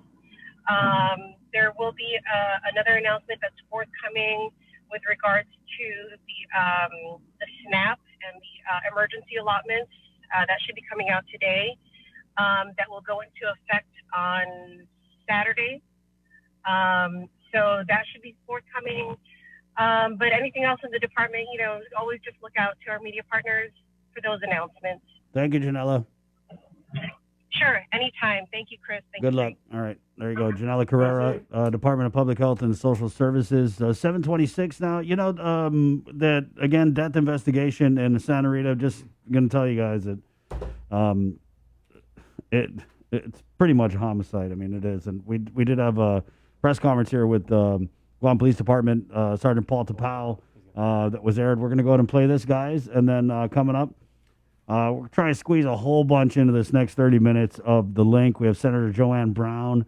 We got to talking about this hiring of Frankie Roslin, the former DOC guard who pled guilty for his role in the DOC meth scandal, was convicted of official misconduct as a misdemeanor. You heard it here. He was brought on at the port last year. We don't know when. I don't know how much he's making. We're going to try and get those documents. But, of course, part of the conversation was, can people who are convicted of official misconduct as government employees be hired back into the government? That same morning, we had the Port GM on, we had the Attorney General on, and, he didn't know offhand, but they had come out with a release and said that it is not a bar for employment, and that in the case of official misconduct as a misdemeanor, it was up to the discretion of the director, who is Rory Spicio, the Port GM. And so Senator Joanne Brown, you guys know she's got some issues with the port. She has put together a bill that would close that, a loophole, if you will. I think it is a loophole. I think there's many other people who are way more qualified, who don't have the baggage, so to speak, who are probably more deserving of employment than individuals who have shown that they can't be trusted by the public. It is what it is. So Senator Brown has introduced the bill. So I'm going to talk to her about that. And then we do have former Congressman Robert Underwood, who is in Washington, D.C., as we have got a great bunch of inauguration coverage that we're going to be sharing with you guys coming up. So let's go ahead and we'll go to this press conference here with Sergeant Paul Tapau. And this is from the scene of the death investigation yesterday in Santa Rita. Again, it's 7:28 on the link. Good morning. So shortly before, a little bit after 2 o'clock this afternoon, our officers from the Southern Precinct Command received an information of a lifeless male located in this an apartment unit right behind me. Our officers then responded, immediately discovered the 61-year-old male within the unit, which then our officers immediately contacted the Guam Police Department's Criminal Investigation Division and, of course, our crime scene investigators. This is an ongoing case. We are still very early in this investigation as we move forward with this death investigation. So as of right now, as you can see, we have our detectives from CID here, and also our crime scene investigators, and they're going to be saturating the area, interviewing neighbors, interviewing tenants within the apartment complex. So as we gathered the information, it was reported that the individual was discovered by his wife. All right. Now, Mayor Gail Alvarez had indicated that this is possibly a homicide. Can you confirm that assertion? We are moving with a death investigation, and the only reason is because of the fact that absent our CME pathologist to conduct an autopsy and everything. Okay, so we're going to move forward with our death investigation. Once we find the cause and manner of death, we'll make the reclassification and movement of if in the event it moves in that direction. But this is an ongoing death investigation. So absent a CME, the Guam Police Department is going to be sticking with the death investigation for this. Is foul play suspected? Yes. We're anticipating an autopsy to be done. Is foul play I'm not going to divulge any other information other than the fact that we are moving with a death investigation. What time was he found by his wife today? We got the call around 2 o'clock, a little bit after 2 this afternoon. I understand that this individual, he doesn't work and he's always here at home. Have you guys confirmed that, and have you confirmed if there were any visitors? We're still early in this investigation. As I mentioned, this is pretty much our preliminary portion of the case. It's still really, really early in this case. As more information develops, as our investigators get more information, it'll be annotated and of course prepared with a report and of course any other findings. So far, are you able to comment on the state of the victim? We're not going to disclose any information as to the victim. Again, we're very, very early in this case. So, as more information is available, we'll be able to disclose that to the media. How soon can we anticipate an autopsy with the lack of a medical examiner? I know that other cases remain pending because of that. You're absolutely correct. It is that time and, dealing with COVID and of course the quarantine issue. So, getting either the pathologist to come up from Hawaii or from the greater United States, that's always going to be the challenge with the quarantine. But as soon as that's readily available, an autopsy will be performed. We'll move again with the findings of the causation and of course the manner of death. Mayor Alvarez indicated that the last name of the victim is Castro. Can you confirm that? We're not gonna release any information pertaining to the victim other than his age. He's a 61-year-old now. How much more difficult does it make it for detectives and investigators with that delayed autopsy? Gone are the days where our chief medical examiner can actually come on scene, bring a former crash investigator. We were able to determine, move with the findings and, move towards the direction of where the investigation needs to go. But nonetheless, these are just supplemental information that can be added to the report or added to the investigation. We anticipate an autopsy will be performed. It may not be done tomorrow. It may not be, hopefully we can get it done within a timely manner. Okay. With everything that the mayor had said, as you heard from Jolene moments ago, it looks like family members are also on the scene. At least that's what Mayor Alvarez was saying. Have investigators spoken to them yet? And what is kind of their mood, their demeanor? That's part of the investigation. We talked to the immediate next of kin, the close contact, immediate family members, absent of the next of kin, to find out, the last time the individual was seen and everything. So these are always are part of our investigatory process when we do cases like this. It can be as simple as a preliminary case coming out from patrol to as complex as our detectives from CID. But nonetheless, everybody that has an association with the individual will be interviewed. Okay, good. Right. What part of the apartment was it? His room? Was it in his living room? It's his apartment, right? Yeah. To protect the integrity in this case, we're not going to really divulge that. We're not going to divulge this information. So it's not like he was missing prior to him being discovered. Nope. Was his wife? Did his wife arrive home to discover him, or was she home and then woke up? Well, we got the call again. We're very early in this case. So other than the information that we got, the call, the Southern Precinct Death Squad received the information shortly after 2 o'clock this afternoon. So putting that and piecing that together, again, it's going to come from our detectives and of course our preliminary officer from the Southern Precinct Command. Okay. Anything else that the community can do to assist investigators with that? Thank you for that. Again, this is a death investigation. Any information that we get outside of where we are, within the proximity, if anybody has any information, saw something strange or unusual along Route 12, along the main the strip here in Santa Rita, adjacent to the apartment complex, give us a call at 472-8911. Or, you can practice full anonymity by submitting a tip to the Guam Crime Stoppers at guam.crimestoppersweb.com. Again, 2 hours prior to that, we want to go back in the morning hours to the midday hours, 12, 2 o'clock. If anybody has seen anything, anything strange or unusual along, we asked the resident. This is a really quiet neighborhood. It's still, Pillar families still reside within this area, and something strange or unusual that may have caught your eye or attention, give us a call, and we'll be more than happy to entertain this information. Now, Sergeant Tapal, I see right behind you, directly on that telephone pole, it says that they have CCTV surveillance. Now, has GPD already reached out to the owners of this apartment or whoever is authorized for that CCTV? As mentioned, we're working with everybody within the apartment complex to include the adjacent neighbors. So any information that we get, any tips that can lead, that can aid our investigators, we'll be more than happy to, entertain that. Okay? Thank you, sir.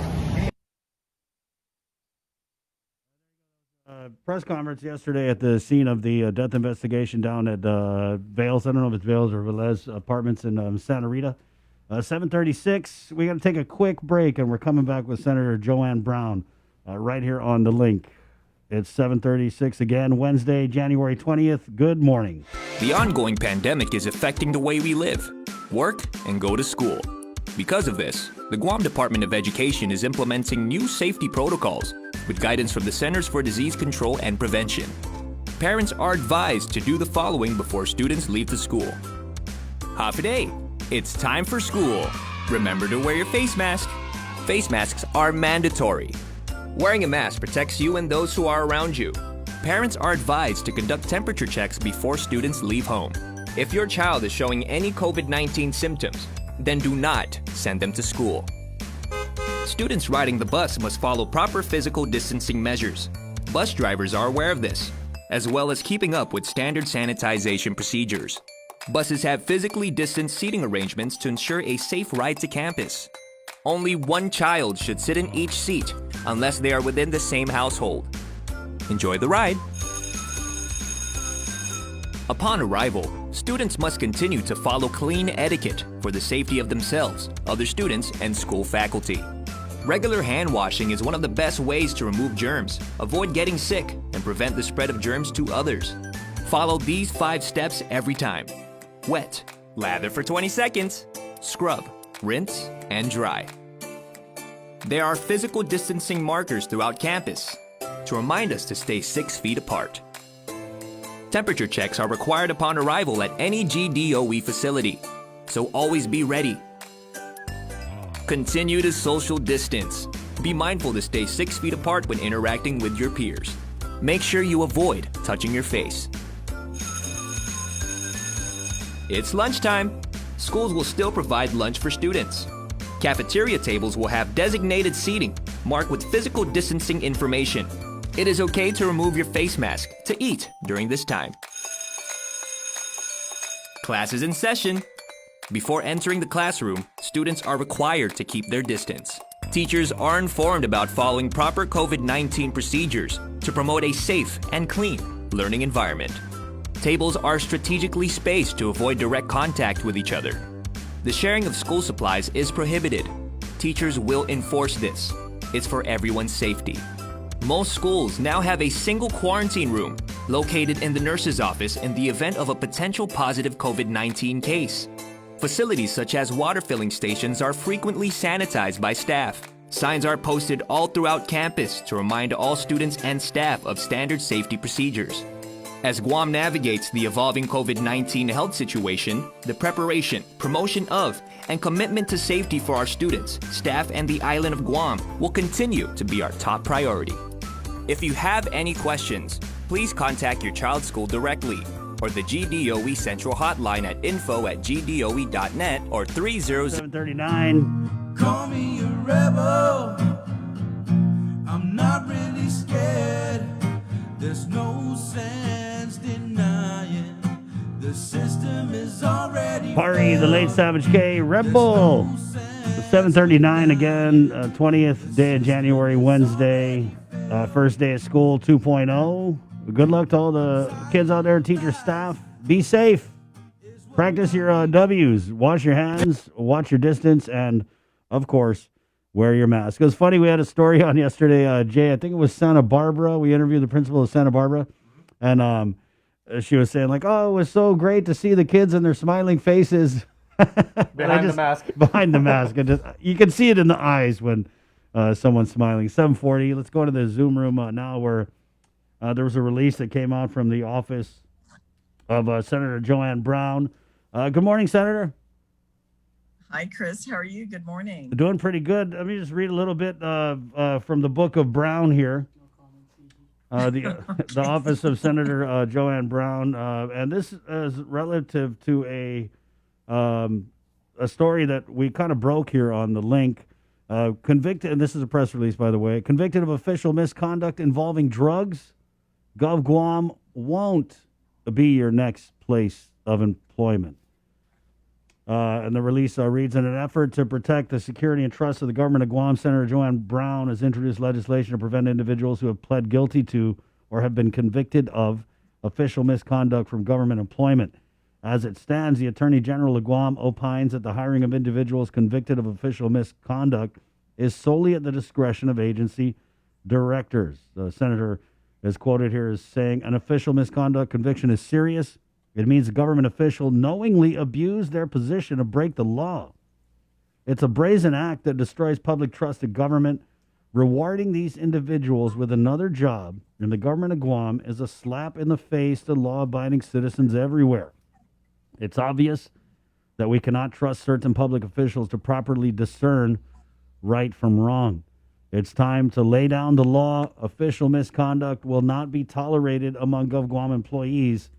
If you were convicted of breaking the law, specifically a conviction of official misconduct, returning to Gov Guam won't be an option. And you've introduced Bill 3736 that was introduced yesterday, barring anyone with an official misconduct conviction from employment anywhere within the government of Guam. So you won the introduce a bill to deal with this issue lottery. We're wondering which of the senators down there would be the first to pop out a bill, and it was you. And we'll just take it back to the beginning. The interview I had, Sabrina and I had with Port GM Roy Respicio. We had heard that Frankie Roslin had been hired at the port, but unfortunately we weren't able to confirm it until that morning. What was your reaction? And I'm guessing you already knew, but what was your reaction to Rory's comments about the hiring of Frankie Roslin? Well, I think I and many other people in the community were highly disappointed that this was the kind of standard being set by the current GM at the port. I mean, publicly it was announced last week that he had sent a memo out to the employees, I guess essentially notifying them about the drug-free workplace requirement, because apparently there were employees there that are testing positive for drug use. Even though that's included in your personnel file when you're hired at the department, that notice is already provided. And then at one end to send that notice to the employees, and then at the other end to hire someone who, most recently was involved in a very notable case at Department of Corrections. I think we were all disappointed as a community to hear that we had our own law enforcement people up there that were helping facilitate drugs into the prison and, creating a situation that was not safe or healthy for the other inmates there. More importantly, not safe or healthy for our community. And when you have people that are supposed to be in these positions of responsibility, you have an expectation that they perform accordingly. And when they don't, there should be consequences to that. But in this particular case, due to the judgment of the current GM, he's allowed this sort of thing to happen. And I've said this before, Chris, and I'll say it again. His current GM has succeeded in reinfecting the port with individuals that have less than desirable reputations in terms of actions that they have taken against our people.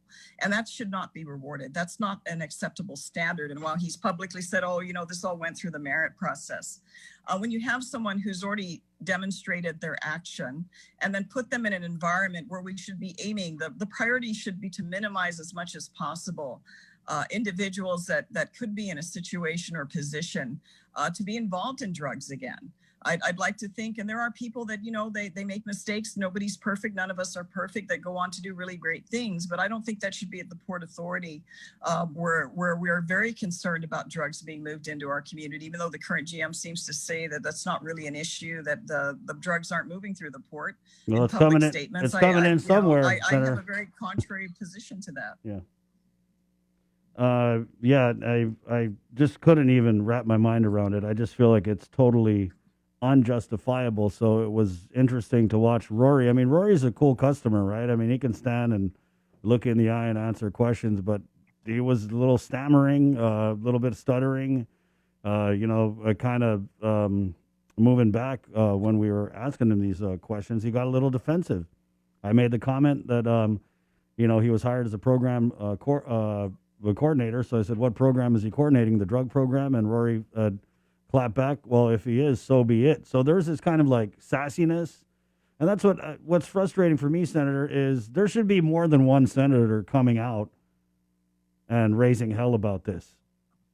Why aren't we seeing Well, more, and I totally agree. more I of your totally agree colleagues? with you, Chris. I think the public expects the higher standard, and as I've mentioned before, I think every employee that works for the government of Guam, no matter how important you think your position may be, or think if you have the least important position in the government of Guam, we're all public servants, and there's an expectation that when the public is paying you to perform a service, that you're supposed to be responsible in doing that. And it just sets a bad example. I mean, just move aside the connection to the front office that has been publicly reported with regards to this particular individual. I mean, I don't know him. I mean, this situation could have happened in any government of Guam department or agency. Well, but it just doesn't set clear, the standard Senator, for our community. Just to be clear, the connection that she's talking about is that Mr. Frankie Rosalind is the boyfriend of the lieutenant governor's sister. And that's common knowledge. We've said this on this show many times before. That being said, I want to go back to what Rory had talked about with this whole process going through the merit system, and there was some kind of board. I feel like this board probably would see the writing on the wall and know that this guy's connected, that he's got to get the job. So when Rory says that, I mean, do you believe him, or what do you make of that? That he says, "Oh, it went through the process." I don't think I don't think many other people believe that this is, to embrace the merit system and try to justify how someone that obviously was involved in a very notable case at DOC is being rewarded with a job at the Port Authority. Another job that supposedly was recently created, and to try to justify that this individual's got a real critical need at the port that needs to be performed. He's very good, as I've said, he lies with such ease. I wish I had that talent to do it with such ease. But it's not right at the end of the day. And we have a right as a community, and the government officials have a responsibility to ensure first and foremost the welfare of our people. Drugs are coming into Guam. The fact that the price of drugs have dropped, let's not kid ourselves. It's coming into the island. And this is something that's adversely affecting our families, the safety and well-being of our community, people's safety and well-being and how they live here and are adversely affected by this.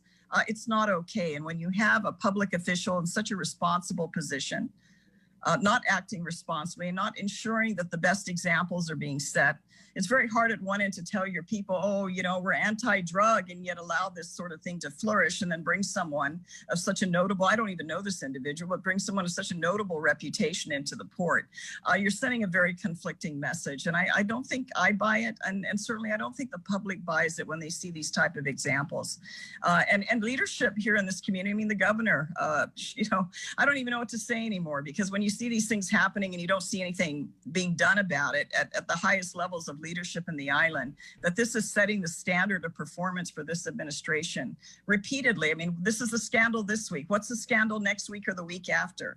And then they'll just wait and let it pass, and next week it'll be forgotten. But I'm not of that position. I think we need to bring this to light. As I mentioned, this could have happened in any other department or agency. Unfortunately, it's happened at the port, where every effort should be made to ensure that the port is operating as effectively and efficiently and without this type of nonsense going on. We have a public expectation for that. And yet, the current GM and his judgment obviously has not demonstrated the best of judgment. I don't think there's any way you can possibly justify what action has been taken by hiring this individual and having them work at the port and set the wrong example for this community and be rewarded for offending the community in what used to be a responsible position and expectation of being up at the Department of Corrections. And look what example was set there by him and a number of others of public officials that were supposed to be serving the public interest. I mean, it's not just the job, too. We've done the research, and Mr. Rosalind's company, Comfort Cuts, has many contracts with the government of Guam. I asked Lieutenant Governor about that last year, and his response was, well, just because he's my brother-in-law doesn't mean that he can't have a business and compete for contracts, which, I mean, on its face, it is what it is. I mean, anybody can compete for contracts. I just don't understand why we roll out the red carpet for people who have betrayed the public's trust and everyone just turns a blind eye to it. Well, almost everyone. Chris, I'm totally with you there. I mean, I almost felt like getting out my Shendawa bush cutter. I should change my profession because I think I'd be making a lot more money going up cutting grass and having my own side contract while I have a full-time job at the port. Did you? It really does send the wrong message in our community, and I don't think it's acceptable. You know, you can ask other senators what their thoughts are on it.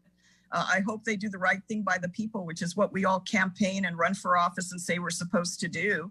And then, you know, on the side, special favors are happening to reward people for bad behavior. And that just isn't right. And there are thousands of people out in this community, especially after this pandemic, that have lost their jobs, that are more than qualified, that are law-abiding citizens, that are probably getting up this morning, going to work, sacrifice what they need to do to take care of their families. And they don't even get one chance. They don't even get one chance to be considered for a position like this at the Port Authority of Guam. And there's no way you're going to convince me or probably many other people in this community that this is all on the up and up, that there's no special connection or allowances to make this happen. Right now, the port is where the money is. And you've seen since this general manager has taken over the Port Authority, he has expended millions of dollars of public money paying people who have done some very, very bad things against our people and has set the wrong example. And the leadership in this administration has literally done nothing to address that concern and allows this general manager to continue in these very bad habits and very bad leadership direction that's being provided. And it's unfortunate. I think we have a right to expect better from our leadership than what we're seeing now. Senator, just a couple more questions before we let you go. It's crazy morning.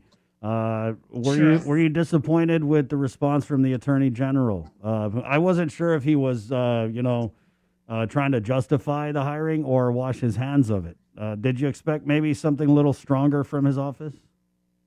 Well, I can't either in terms of what the Attorney General's position was, but I think for all of us in the community, certainly now that I'm in the position again of being a lawmaker, this is unacceptable. I don't think we should, through public resources, public money, when individuals have already violated in such an obvious way the public trust, continue to benefit from public resources. As I mentioned, there's so many people in our community that never even get a first chance, not even a first chance to get to the starting line. Why should anybody else who's demonstrated their lack of care and responsibility for their duties to the people be given a second or third chance, especially in these type of positions where the objective should be to minimize drug influence at the port rather than going the other way and using this as an example to everybody else at the port. No matter what the current GM says to his people down there, to not use drugs, not bring drugs into the compound, not abuse drugs, this action totally kills that message, not only to the port employees, and there are a lot of good people down there, but to the rest of this community that we should be setting a higher standard for. What is the remedy? I mean, I'm just thinking in a perfect world, if I was Governor Liu, I mean, you stick your finger in the air on this, it stinks all around. You know what I mean? If I was Governor Liu, I would just call for him to be removed from that position. Or, is that the remedy here, or are we just going to have to suck it and he's going to keep the job? I think that's a question. I think that's a question you need to ask the governor. What would you like to see done? I haven't had a formal conversation with her since her third month in office, when I brought to her the concerns of what I was already seeing happening at the Port Authority. She said one thing and other things happened. So I can't answer for that. I think that's a question you need to pose to her and her administration as to why this is the kind of thing that's going on. And these are the type of examples that are being set in leadership of people that she's put in office.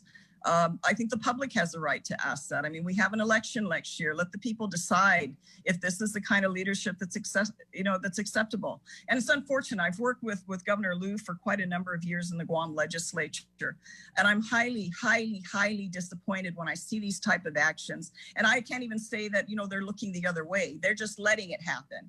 This has become the standard. It is what it is phrase is going around. And I'm just so disappointed. I mean, I wouldn't be here in public office right now having run, especially because of what I've seen happen in our community. I mean, this is where my family lives. This is where our family lives. And when I see our people being ripped off, when our resources are being taken and used and abused, attack me all you want, as these detractors have done to try to discredit me. I don't have a personal issue with Rory Respicio. I mean, it's not like he's my friend and I lost a friendship here. He's a former colleague of mine. I have a number of former colleagues. But when you see these continued actions that are contrary against the public good, against the standard of our community and the expectation we should have of our officials, then by all means, because I can speak out, I'm going to speak out.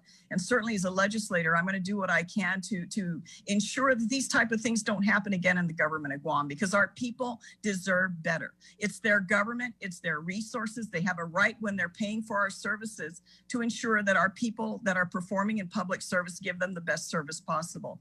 And when they abuse that opportunity, they shouldn't be given a second or third chance to come back and abuse our people again. It's just not right. We set other standards for elected officials and other types of crimes of family violence, sexual abuse, and things of that nature. Then by all means, with regards to this type of action, we should set a standard that this is not acceptable in our government and it's not acceptable in our community. Well, thank you for your words this morning, Senator. Well, it's always good to talk to you, Chris. I wish we were talking on a more enjoyable subject, but some Not things me. need It's to be said. entertaining. You're right. I don't understand. I really feel like there should be some kind of statement coming out of Adelup about this, but their communication strategy appears to be on issues like this, stick our hand in the sand and wait till it all blows over. But yeah, I mean, really, like, I think so many people out there, to play devil's advocate, what Rory said is like, oh, I don't want to continue to hold someone's past over their head. But I mean, the guy isn't even done with probation yet. And I just feel like, I know, he was and what hired does early that on tell you? last What year. does that tell everybody? And it's not that you don't encourage rehabilitation and individuals that have had challenges in the past to not do better, but to allow them in this particular circumstance. I mean, if you're right about a contract on the side, I mean, it just sends the wrong message, and its proximity to Adelup is so close that it just doesn't look right. It doesn't smell right. It just isn't right at the end of the day. Thank you, Senator. All right, Chris, you take care. You have a good day. You too. Bye-bye. Senator Joanne Brown closing that loophole for people to get hired with official misconduct convictions here. Kind of a no-brainer. I mean, really, I think no matter what side of the aisle you are on, I think it's just kind of common sense, especially during a pandemic when so many are out of work. I don't get why we're giving front-of-the-line privileges to people who have proven that they can't be trusted by the people of Guam. Again, it's a common sense no-brainer. 757, we're KUAM-FM in Agatnia, Guam. Okay, so we're going to actually go to, let's go to Peter Santos real quick. We'll take him to the top of the hour. Peter is live at the COVID-19 memorial, which is happening at the Laddie of Freedom. Pete, we're going to bring you on now. Just kind of tell us what's going on, and then around 8:30 or so, the moment of silence, if you're still there, if you could pop back on. So just if you could describe the scene there this morning at the Laddie of Freedom for this COVID memorial. All right, no problem. So, yeah, I'm at the Laddie of Freedom, and I believe in partnership with the Biden-Harris administration, they're going to be paying respect to the victims that have fallen to COVID-19. And so here at the scene, if I'll just flip over the camera for you in just a second. A lot of big names out here. I see President of the Mayor's Council of Guam standing right there next to our Lieutenant Governor. Overall, they have a band, I believe, up on the top of the Laddie. So you got live music. And it's overall a really beautiful looking ceremony. I believe they're still in the preparation phase. They're getting ready to start up in just a little bit. I know Crystal was around here somewhere. So definitely, I think it's a really beautiful thing to be having, showing our respect and our condolences to all those who've lost their lives during this pandemic. Right. So obviously we're a little bit early, Pete. If you could describe, a little bit early. Yeah, describe the mood there, man. When you rolled up on the scene, what's the mood like? Somber? I wouldn't necessarily say somber at this moment, but I'm sure we're about to feel that in just a little bit. Right. Everybody seems to just kind of be like, doing a little meet and greet, saying good morning to everybody. It's a beautiful day right now. No clouds in sight. Just an overall real nice kind of occasion. Pete, I wanted to talk to you a little bit about, I know you were on the scene of the death investigation yesterday in Santa Rita. And And I know that was the first time you've been on a scene like that. If you could just, what was that like?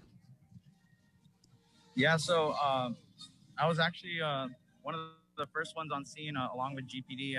GPD was already there when I got there, but overall it was just a pretty crazy experience because I walked there and you see these family members, these neighbors, everybody's hugging and crying, and some people actually displaying the fact that they're really feeling it and punching trees and whatnot. It was a hard sight to see, and it was a difficult thing to be able to talk to the family and actually hear about it. And there's a lot of information that I'm pretty sure you're able to pick up there at the scene that we just can't release at this time. But we're all definitely praying for, an arrest and a resolution to this horrific crime, Pete. So thank you, and we'll check back in with you in a little bit, all right, if that's okay? Sounds good to me. There you go. Peter Santos from the KUAM news team live at the Laddy of Freedom in Adelup, where they're getting ready to do their COVID-19 memorial. This is in line with a national memorial effort that's being led by President-elect Joe Biden. Okay, it's 8 o'clock. We're KUAM FM in Agatna, Guam. This is The Breeze, 93.9 on the radio side. To our viewers on KUAM TV, thank you guys so much for joining us. You guys flip over to the Facebook Live feed. We're about to go to Washington, D.C. with former Congressman Robert Underwood. And so get ready for that as the inauguration. And we've got a bunch of live coverage here on the stations at KUAM. We'll be throwing up these graphics. The inauguration, Jay, it's happening. Yeah, starting at KUAM TV8 tomorrow at midnight.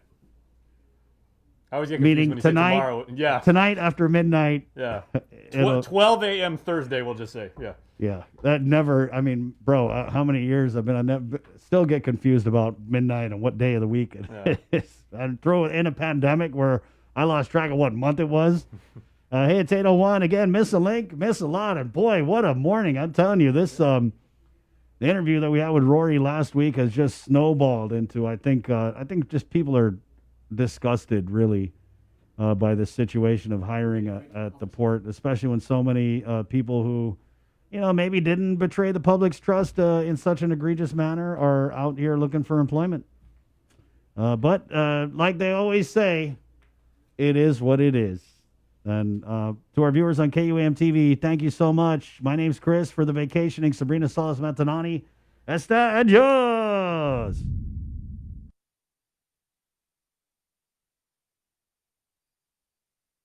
Back. We take a short break, and we're going to the nation's capital with our former Congressman Robert Underwood next, right here on The Link. Good morning. Banner Self-Storage, conveniently located near the Harmon McDonald's. We offer affordable rates, online payments, and auto bill pay for your convenience. Plus gate access daily from 6 a.m. to 9 p.m. Call us today at 648-7867 for more information.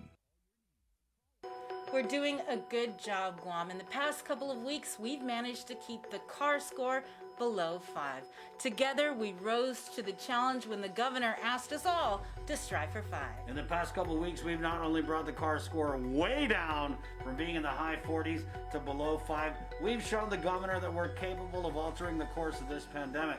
We were on a path to uncertainty, but now because of all of our actions, we're doing better. But better doesn't necessarily mean that we are out of the woods.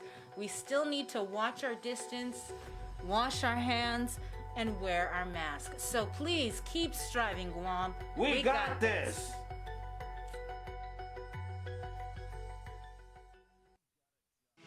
The relationship between Guam and Manila, Philippines is undeniable as we share similar cultural traditions, history, and heritage, with generations of Filipinos calling Guam home. KUAM presents a monthly look at the capital city featuring in-depth and engaging interviews on everything from medical tourism to new business and government leaders. Veteran newscaster Nestor Lecanto delivers Beyond Our Borders. This special program is brought to you by the Bank of Guam and KFC.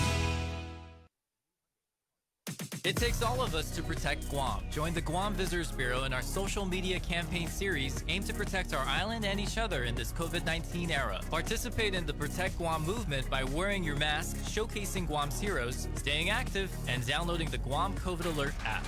Post and share your content with us. Use the hashtag #ProtectGuam, and you could win $100. It's that simple. Check out visitguam.com for details. Let's reclaim our lives, our economy, and our tourism industry.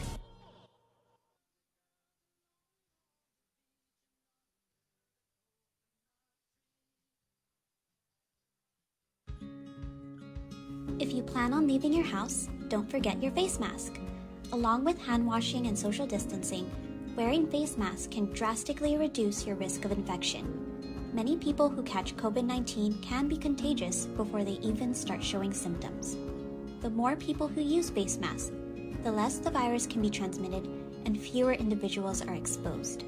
When we both wear face masks, I protect you, you protect me, and we are both safe.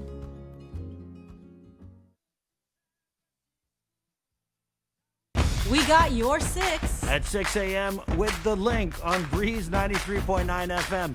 Bree and I connect you with all the latest news and information you need to know to start your day. Then check back with Guam's news leader at 6 p.m. for the day's top headlines with KUAM News Primetime. From 6 a.m. to 6 p.m. and everything else in between with KUAM Digital, we got your 6.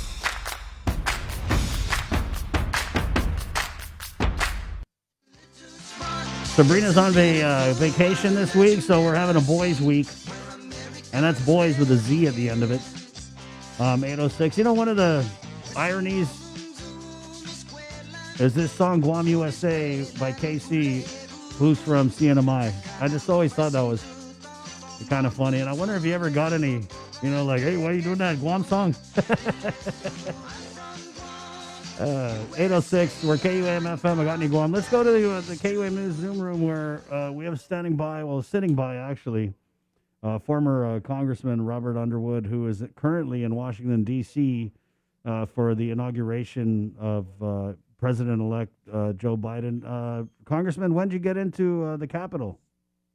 I came here last night. I arrived late, well, not late the afternoon. And I'm in my undisclosed location right now in my son Ricardo's basement. So you're in your bunker. I'm in my bunker, so to speak. Secure facility.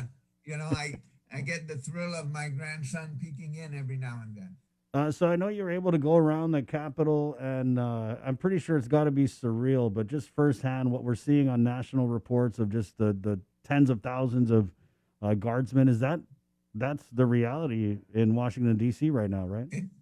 It's a very unfortunate reality. And Ricardo and I are going tomorrow morning, and we had to get COVID testing. So we got COVID tested at the Pentagon last night. Wow. And so after that, and by the way, we got confirmation this morning that we're negative. Okay. So we are now officially authorized to go. Right, there you go.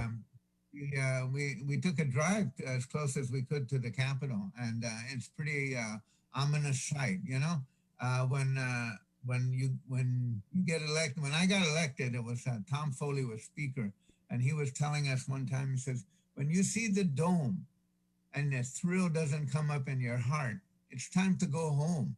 You know, always remember that. And so it is an inspiring place. And it's very, very different. And all because of the behavior of one man. All the dignity and the majesty of this event has been robbed, not of Joe Biden, but of the American people. And that's the sad part about this. And so we'll see how it goes tomorrow. You know, always things the sun will come up, and it'll be a better day. And, you know, after it's over, we'll be done with President Trump for a while. He'll still try to break into the media, I'm sure, and he'll come up with some alternate means, but he no longer will have the platform that he's had for the past few years. When you went around and you saw the presence of all those National Guardsmen and women, if you could, what is the ratio you think going to be between, you know, military and like people who are just there to see the inauguration? Well, you know, I heard one news report that said 1,000 people were officially invited and are guests. And another report said 2,000. but given the nature of the National Guard and the number of people that are here, that means that every guest it's 10 to 1, the ratio of 10 National Guard personnel to every person. You know, I know that I was on the plane with 5 yesterday, Air Guard that are from Guam coming, and very, very ready to go. And also made contact with the Army Guard contingent this morning, and so we're going to have the opportunity to get together sometime after the inauguration tomorrow, just to thank them for their service. Right. So being on the plane with the Guard, what were some of the things that they were saying about this detail? Well, they of course they were excited about it. You know, they were thrilled about it, and you know, a little bit of back and forth. They're always the the young people of Guam are always inspire hope in me, because you can tell that first of all they're making a little bit of a sacrifice. They didn't know where they were going. They didn't know what their specific assignment would be. But they're happy to do it. And of course, they're carrying that Guam banner with them wherever they go. And what's on your schedule? So I know it's happening about 1 a.m. Guam time, but so how did you get invited to the inauguration, and what do you plan to do there?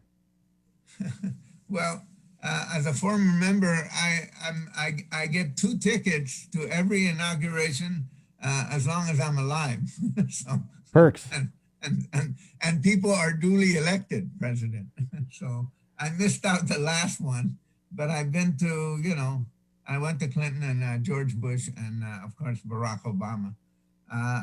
But you know, this is something that I wanted to see, not just as someone who's interested in it, just from the politics of it, but the history of it.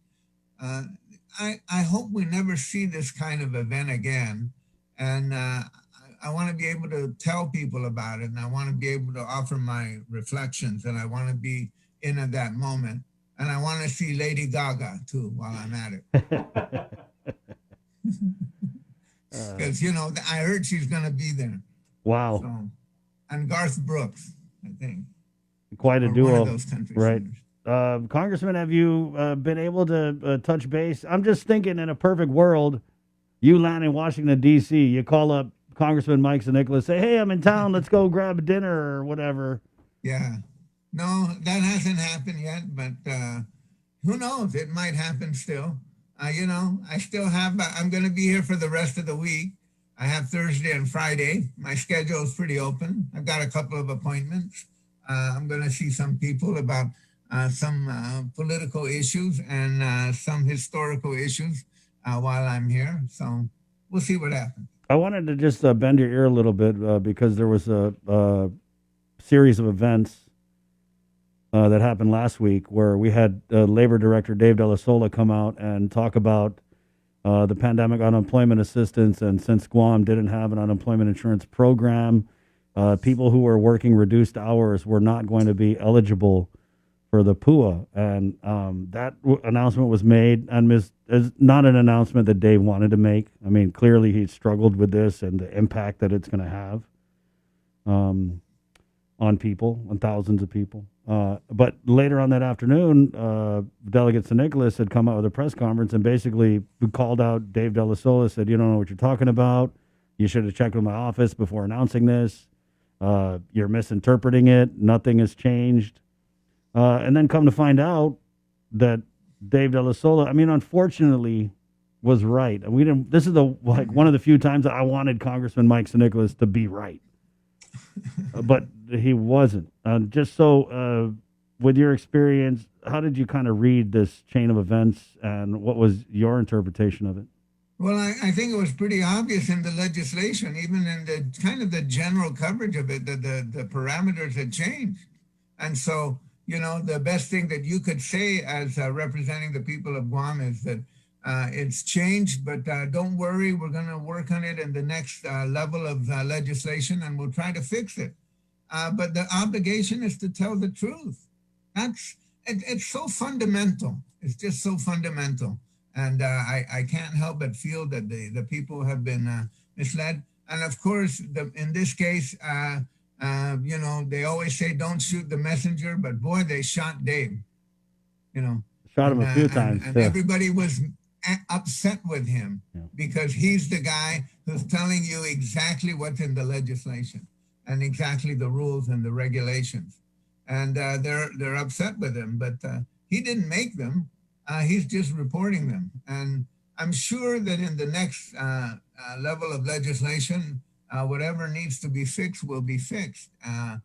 And I certainly hope that Delegate San Nicolas expends all his efforts to make sure. And then just as a way, it's not meant to be overly critical, but if you just go to Delegate Sablan's newsletter, which comes out every week, he outlines everything in that newsletter, and it's clear and it's readable and it's understandable. He doesn't need to call a lot of press conferences. He just you get the information, and that's what needs to happen here. It's not why are we even discussing this? We should be deluged with information. That office should be giving out so much information about all these elements of it that the media doesn't know where to start. Right. But all of it needs to be accurate. And I think that's why it's so hard to just. I feel like banging my head against the wall because it's just really common sense. Like at that level of an office, we should be seeing information that. And I mean, you know, I'm not even saying that Delegate Khalili Sablan is an exceptional or extraordinary congressman, but that should baseline be the amount of information that we should expect from any political office. And I mean, I just don't get that, you know, we get these little 2-sentence WhatsApp messages.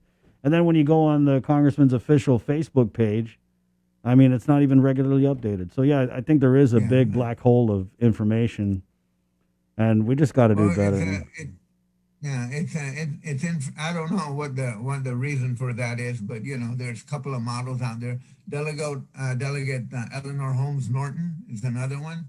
Then, of course, Delegate Stacey Plaskett from the Virgin Islands, who's just kicking butt here.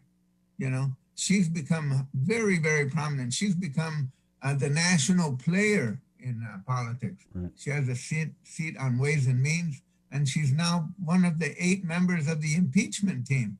I mean, imagine that she's one of the 8 prosecutors of the House of Representatives, delegate from the Virgin Islands.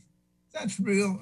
That's, you know, that kind of level of leadership is very rare, and she's been able to manage that. So she deserves some congratulations, and I hope that you know, we're all learning from that as well. Right. But it really is just about information, Chris. Yeah. But here, I hope that as we listen to what President-elect Biden says, and as we see what he says in his inauguration speech, there'll be some things in there that we can hang on that will be of benefit to us here at home. And we'll get you back on for the post-inaugural report tomorrow morning. Of Robert. course. Appreciate your time this morning. Thank you. Enjoy Have a your great basement. day. You too. Yes, that. Okay. Former Congressman Robert Underwood, who is in our nation's capital as we speak for the inauguration of President-elect Joe Biden. Guys, our tech support. What are we going to do, Jay? Yeah, right now happening on Facebook and happening in our islands area of I'm watching and trying to talk at the same time. The very highly anticipated ceremony where our island will observe the nationwide moment of silence to commemorate all the lives lost due to COVID-19 is going on right now. Peter Santos, as you saw, is positioned down at Adelup at the Laddie of Freedom as we speak. Our island's Magahaga Governor Lulian Guerrero is giving her opening remarks. Do you want to jump? You want me to play their feed? As we got the moment of silence coming up in about 12 minutes. Pete's going to come back in and talk about what's been going on. But you good to go, Joe, sir? I'm showing. Okay, so here we go. So we're going to actually jump over to the, we're going to stream the governor's stream. Yeah. Right. And the governor just concluded her remarks right now. So the moment of silence is forthcoming, and that happens sharply at 8:30. Right.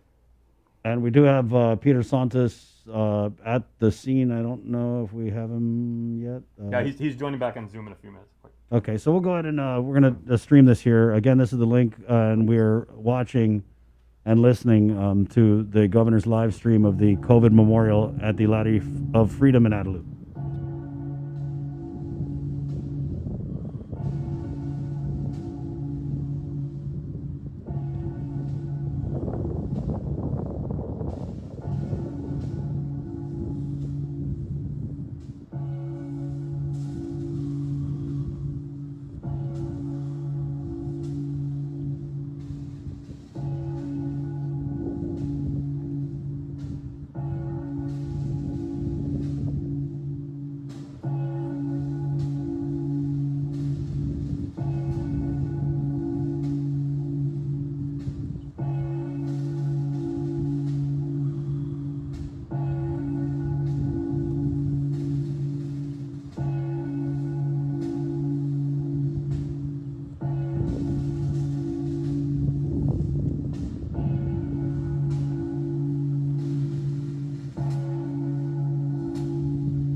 And now for a musical tribute, Heal the World.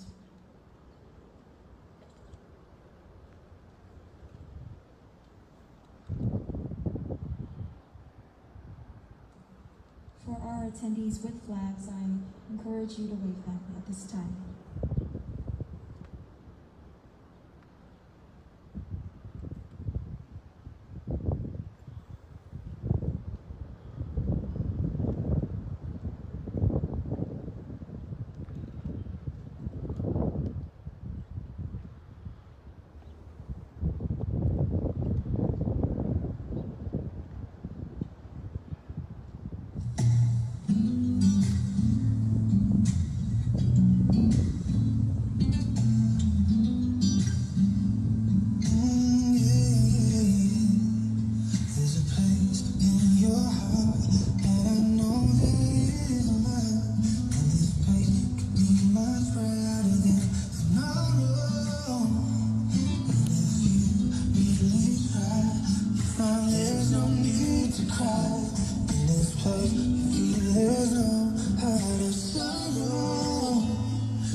I'd now like to invite the Honorable Joshua Tenorio Suguna Magalohan Buahan, Lieutenant Governor of Guam, for his closing remarks.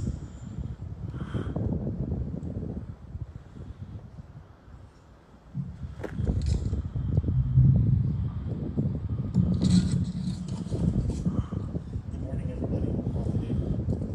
It's hard to imagine and fathom the amount of loss that the world has experienced as a result of this pandemic. And as I was looking at the governor earlier and they were playing the bells of the 128 victims here on Guam, I can't help but reflect of the loss of livelihoods, the loss of certain liberties and freedoms, loss of norms, loss of lifestyles, but most importantly, the loss of lives.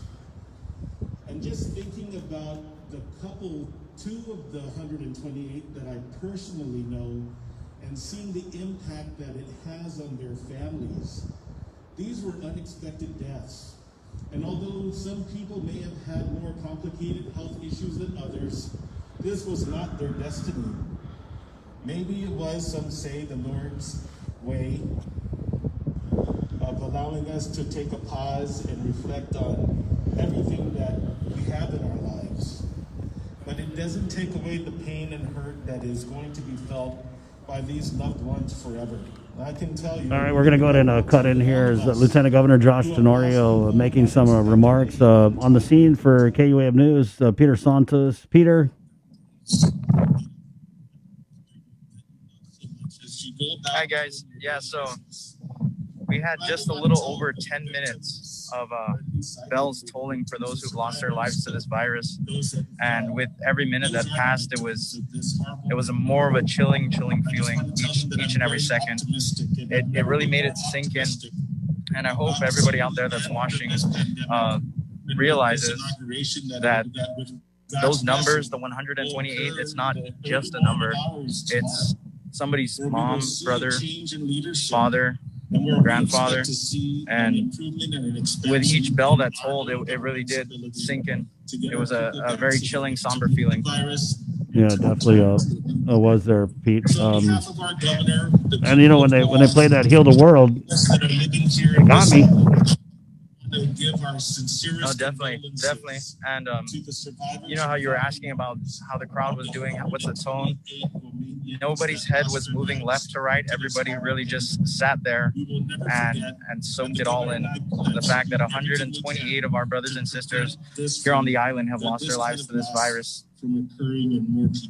Well, Pete, thank you.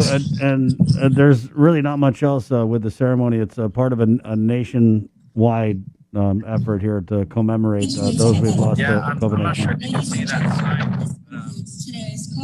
The sign reads, "We remember, we honor, we build back better." Commemorating the lives lost to COVID-19.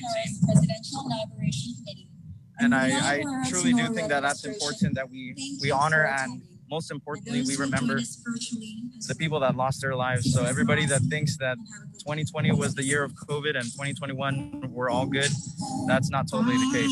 So I think it's very important that we remember that we've lost people to this virus here on island. Thank you, Peter.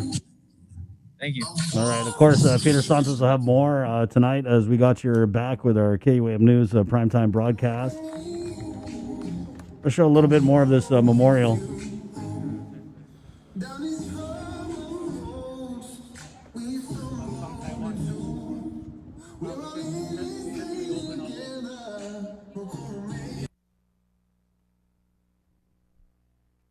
All right, Jason? Yeah, well, the one thing, Chris, that stuck out to me so much was that you and I this morning, we were speculating about, whether there would be a single bell that would toll for all the victims of coronavirus together, right, or would it be, one for everyone? And we said either way, if you could actually do that logistically, if you could toll the bell 128 times, that would be a beautiful tribute. That is exactly what happened, and 5 seconds in between, as Pete said, there were 10 minutes and 40 seconds of the bell tolling, and he said with every bell, it just brought the gravity of the impact and the loss that it is incurred on such a tight-knit island community, over the last 10 months. And I mean, you really felt the gravity and the emotion of what just transpired. Right. We'll take a short break. We're coming back with Education Superintendent John Fernandez next, right here on The Link. Good morning. GU Self-Storage, conveniently located near the Harmon McDonald's. We offer affordable rates, online payments, and auto bill pay for your convenience. Plus gate access daily from 6 a.m. to 9 p.m. Call us today at 648-7867 for more information. The relationship between Guam and Manila, Philippines is undeniable as we share similar cultural traditions, history, and heritage, with generations of Filipinos calling Guam home. KUAM presents a monthly look at the capital city featuring in-depth and engaging interviews on everything from medical tourism to new business and government leaders. Veteran newscaster Nestor Lecanto delivers Beyond Our Borders. This special program is brought to you by the Bank of Guam and KFC. Hafaday and Mabuhay, I'm Ann Pobutsky. I'm the territorial epidemiologist for Guam. Wearing a face covering protects you and those around you. We know that COVID-19 can be spread by people who are not showing symptoms, which means they are asymptomatic. Because Guam remains at risk for significant community spread or transmission of the virus, it is a necessary precaution to wear a face covering when you are in public. Everyone must wear a face covering when they leave home, have it visible at all times, and put it on when they see others nearby. Face coverings are required for everyone when shopping at stores, seeking healthcare, and inside the workplace. Covering your face reduces the chance that you will unknowingly infect someone else if you are carrying COVID-19 but have no symptoms. Prevention saves lives. For more information, please call 311 or visit our website at dphss.guam.gov. We got your 6 at 6 a.m. with the link on Breeze 93.9 FM. Bree and I connect you with all the latest news and information you need to know to start your day. Then check back with Guam's news leader at 6 p.m. for the day's top headlines with KUAM News Primetime. From 6 a.m. to 6 p.m. and everything else in between with KUAM Digital, we got your 6.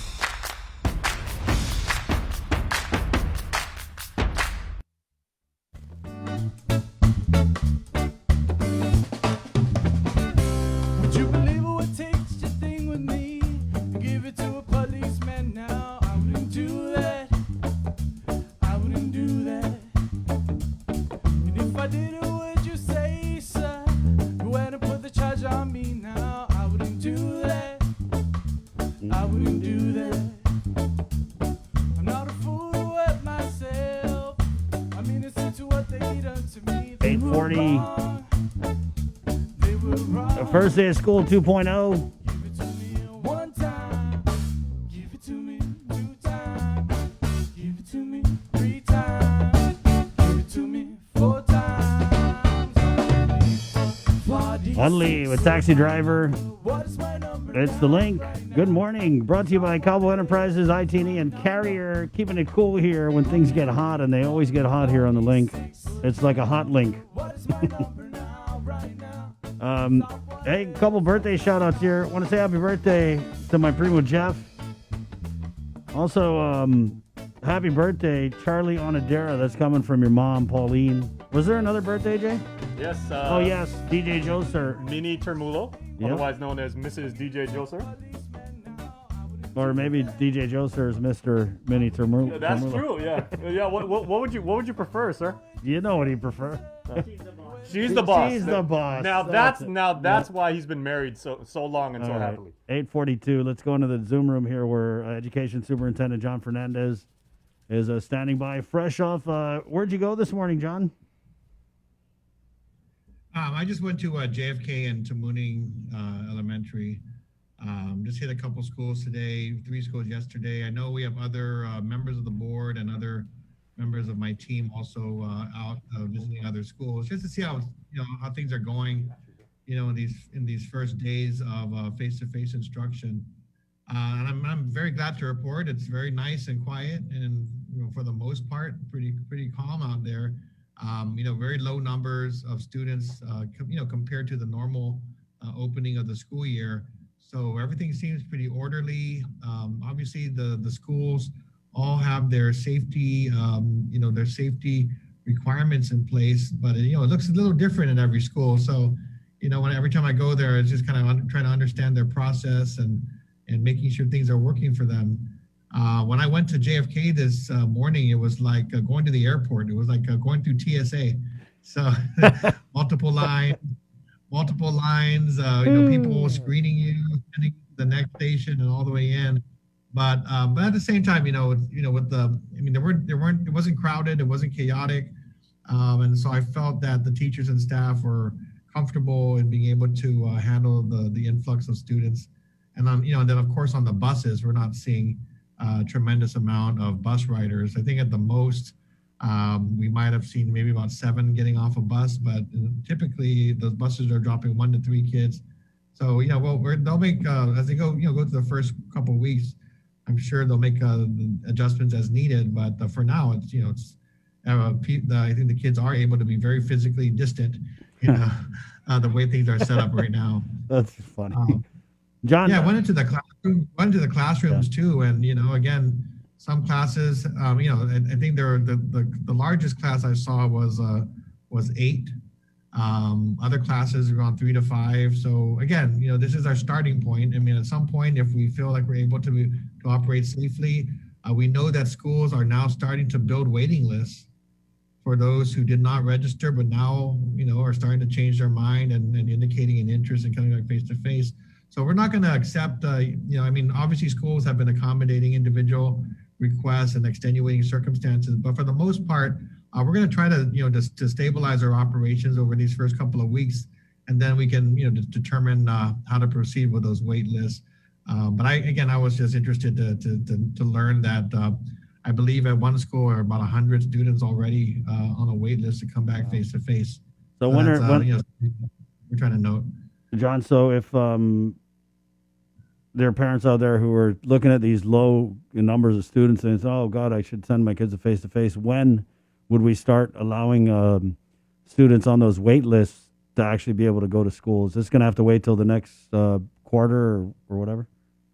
Well, I guess some of these waiting lists, as far as I understand it, for the schools I visited, have just started to pick up over the last few days. So, so it's not something that we've been holding on to for for weeks.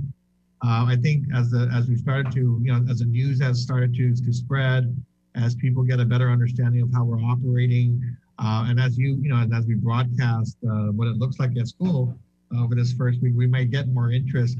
What we're going to try to do, though, is keep things stable the next 2, maybe 3 weeks before we, try to accommodate any significant numbers of new students. And I think we just want the teachers and staff to feel comfortable with the processes and the protocols in place, do what we can to make any adjustments and improvements. And then when we get to that point, be able to expand face-to-face instruction for more students. I know that you guys had your finger on how many students were going to be returning to face-to-face. And I mean, it just, me having the sense of humor, when I look at how few students we have, it's almost like all of the anxiety and fear was just not justified because, like you said, well, we finally got that great student-teacher ratio. It's like some classes, teachers are 1-to-1. I think that's one of the hardest things where we're when you're trying to overcome anxiety and fear in a situation like we've been through, because no matter what you say and no matter how much you describe the planning and what considerations are going into it, I don't believe anybody is picturing school without picturing that large number of students milling around the courtyard, crowded buses and so forth. So I think many people have a hard time lining our plan up, comparing it to what they know about the first days of school and how it's just it's an exciting time, but in a normal situation, the kids are high-fiving, hugging, glad to be back. They're definitely not physical distancing. So that's why it was very important to get to this stage where we can demonstrate that this is actually what the reality is. We don't have a lot of students. It's going to be something that we can handle from the standpoint of being able to enforce these safety requirements. And then once we get a handle on it and people feel comfortable, we'll move to the next stage of expanding. And a lot of it really depends on our teachers and staff and how they're feeling and the comfort level that they have, because they're the frontliners. So I think people heard I was going out to visit, and someone asked me, "Are you going out to inspect?" I said, I wouldn't use that word. I mean, it's enough stress and pressure for our teachers and staff.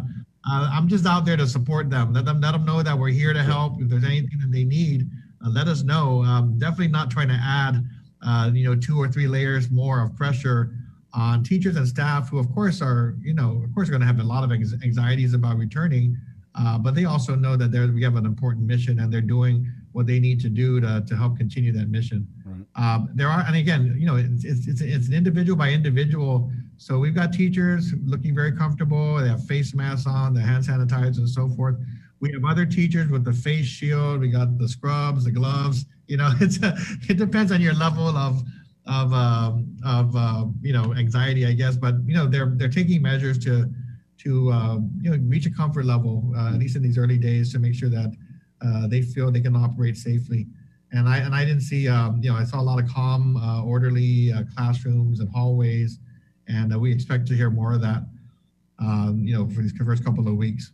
I had a comment on my social media about hand washing sinks, and this is a parent of a student who had said that she had been to a few schools and didn't see the hand washing sinks. So, is there an effort to get those sinks at every school, or? Well, it depends on the schools that you have. So we been by the elementary schools, and some of these, some of the classrooms already have, and the classrooms have been prioritized for those classrooms that already have sinks built in to them. Obviously, the bathrooms also have the hand washing sinks and everything. The hand washing stations, additional hand washing stations, and water bottle filling stations have been on order and are expected to be able to be installed by the end of this month. Part of that issue was that there was just delay in being able to receive the equipment from the vendors because of the demand being placed on that type of equipment, across the country, across the world. So we did put in, we actually worked on this back in August, and they said, look, it's going to come in phases. The full shipment should be, complete by the end of January, and installation will happen shortly thereafter. Those aren't really requirements from CDC, in terms of opening. So we felt as long as we had enough adult supervision to manage the kids who needed to wash their hands and reinforce that etiquette, that would be sufficient for the interim. But we went ahead and purchased the additional supports so that they would have a more opportunity to do hand washing and fill the water bottles with hands free, from these new stations. It's funny, in this conversation we're having, I can't stop looking at those Clorox wipes and that little thing of hand sanitizer on your desk here. You got to be prepared, and we have supplies out there for the teachers, but they've also brought in extra supplies. They brought in gloves. People have enhanced what they have, and again, it's just the comfort level. We want our teachers and staff to feel comfortable in what they're doing. But again, today, because of the low numbers, there was just a sense of relief.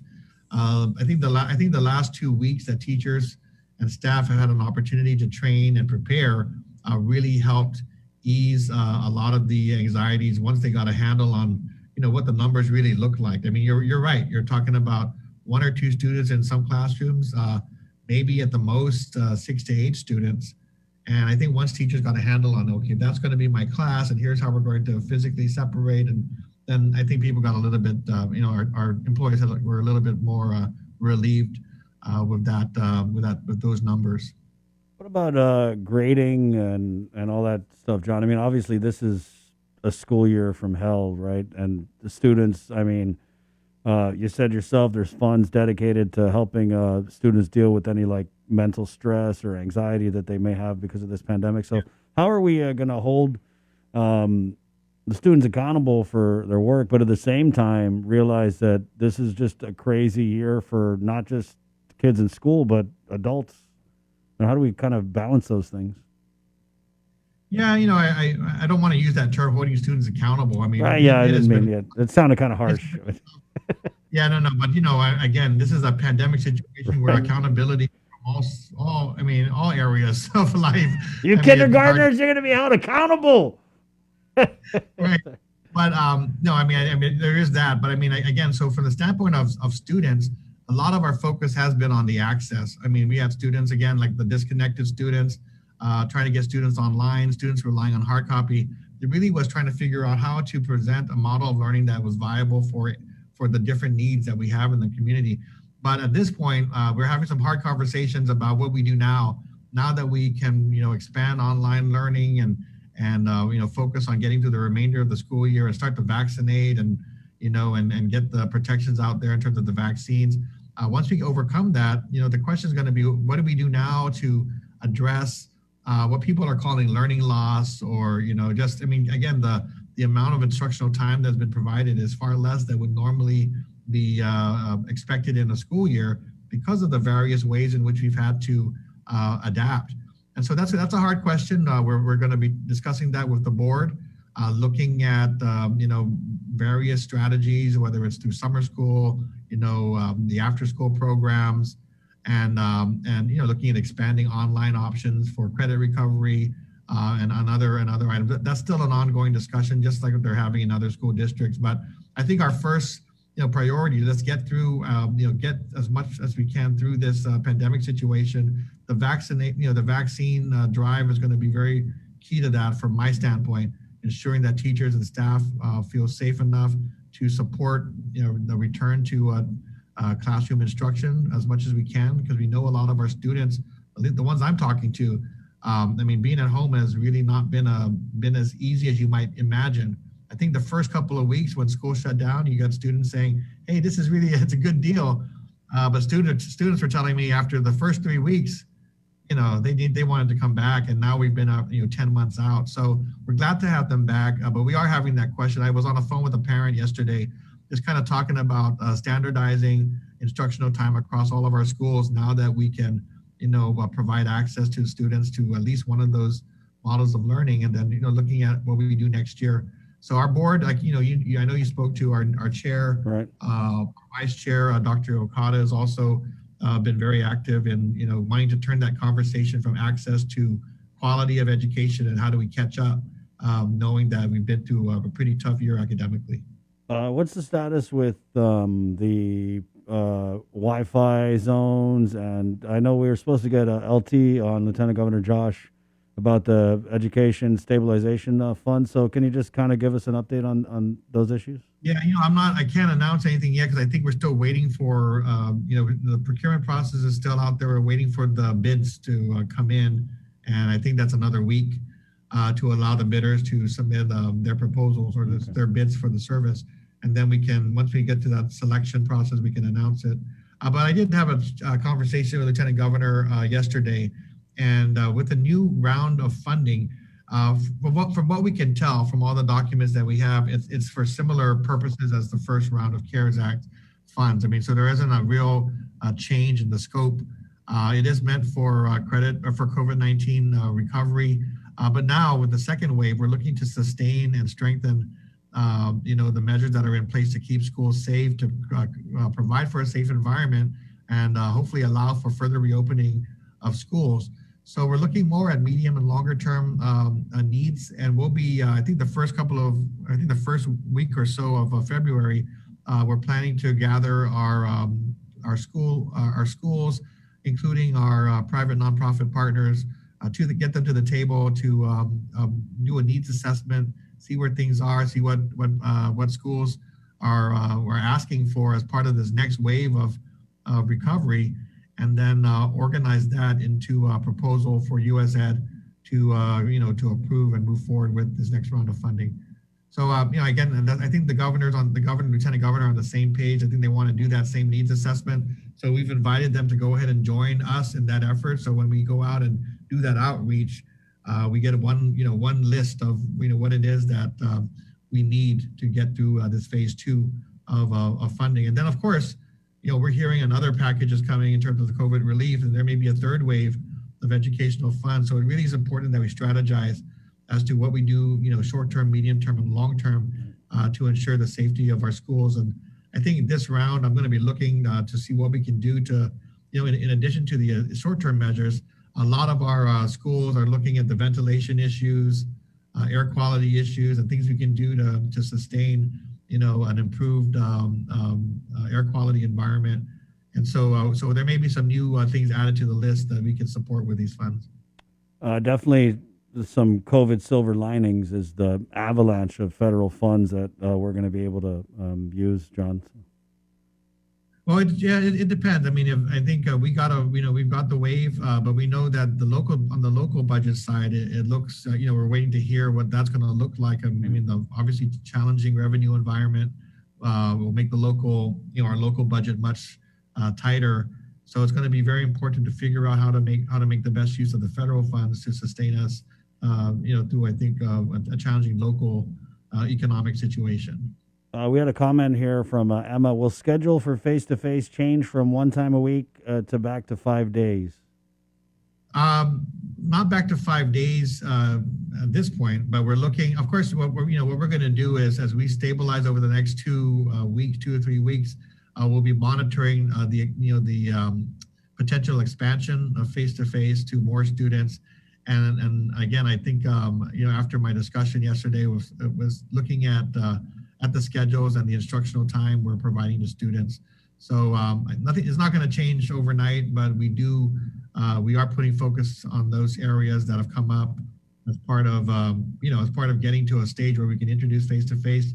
If it works, if we're safe, if we stay safe, that allows us more opportunity to improve and expand what we're doing to allow more students to come back to school.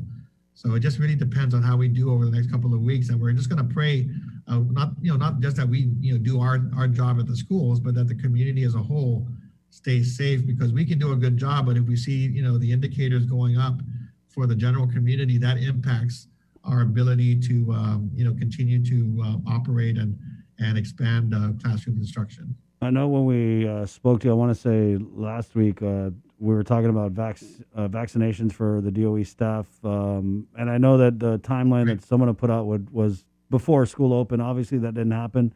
What can you tell us about that timeline, and are you satisfied with that? We operate, we're definitely we've been advocating for educators and school staff to get vaccinated, and we will continue to do so. We were approached with an idea that, with GRMC and AMC volunteering to just take on the schools, that they offered to do that. And I know they've been in touch with public health and representatives from the governor's office and the surgeon cell. And so there was a meeting yesterday that took place where they were discussing the logistics. And, from our standpoint, and I know the other schools, once they tell us it's available and tell us where and when, and we'll organize our employees to go out there and get vaccinated. We can handle that part. Yeah. We just need to know that there will be doses available and locations available. And I think that's the final decision has to be made by the vaccination committee. And that's where it stands now. It hasn't been made or finalized, but once the vaccination committee gives it a green light, then we can go forward. But as far as I understand, Lieutenant Governor is backing that effort, and so is I think we have public health support. So we just we're hoping that the committee as a whole will approve that and let us move forward with a mass vaccination for educators and school staff. And I think we're going to bring on Lieutenant Governor Josh Tenorio to share the Zoom with Superintendent John Fernandez. I know that LT wanted to go on with you. I don't know if we're going to get a big announcement here on the link, but yeah, let's get LT on.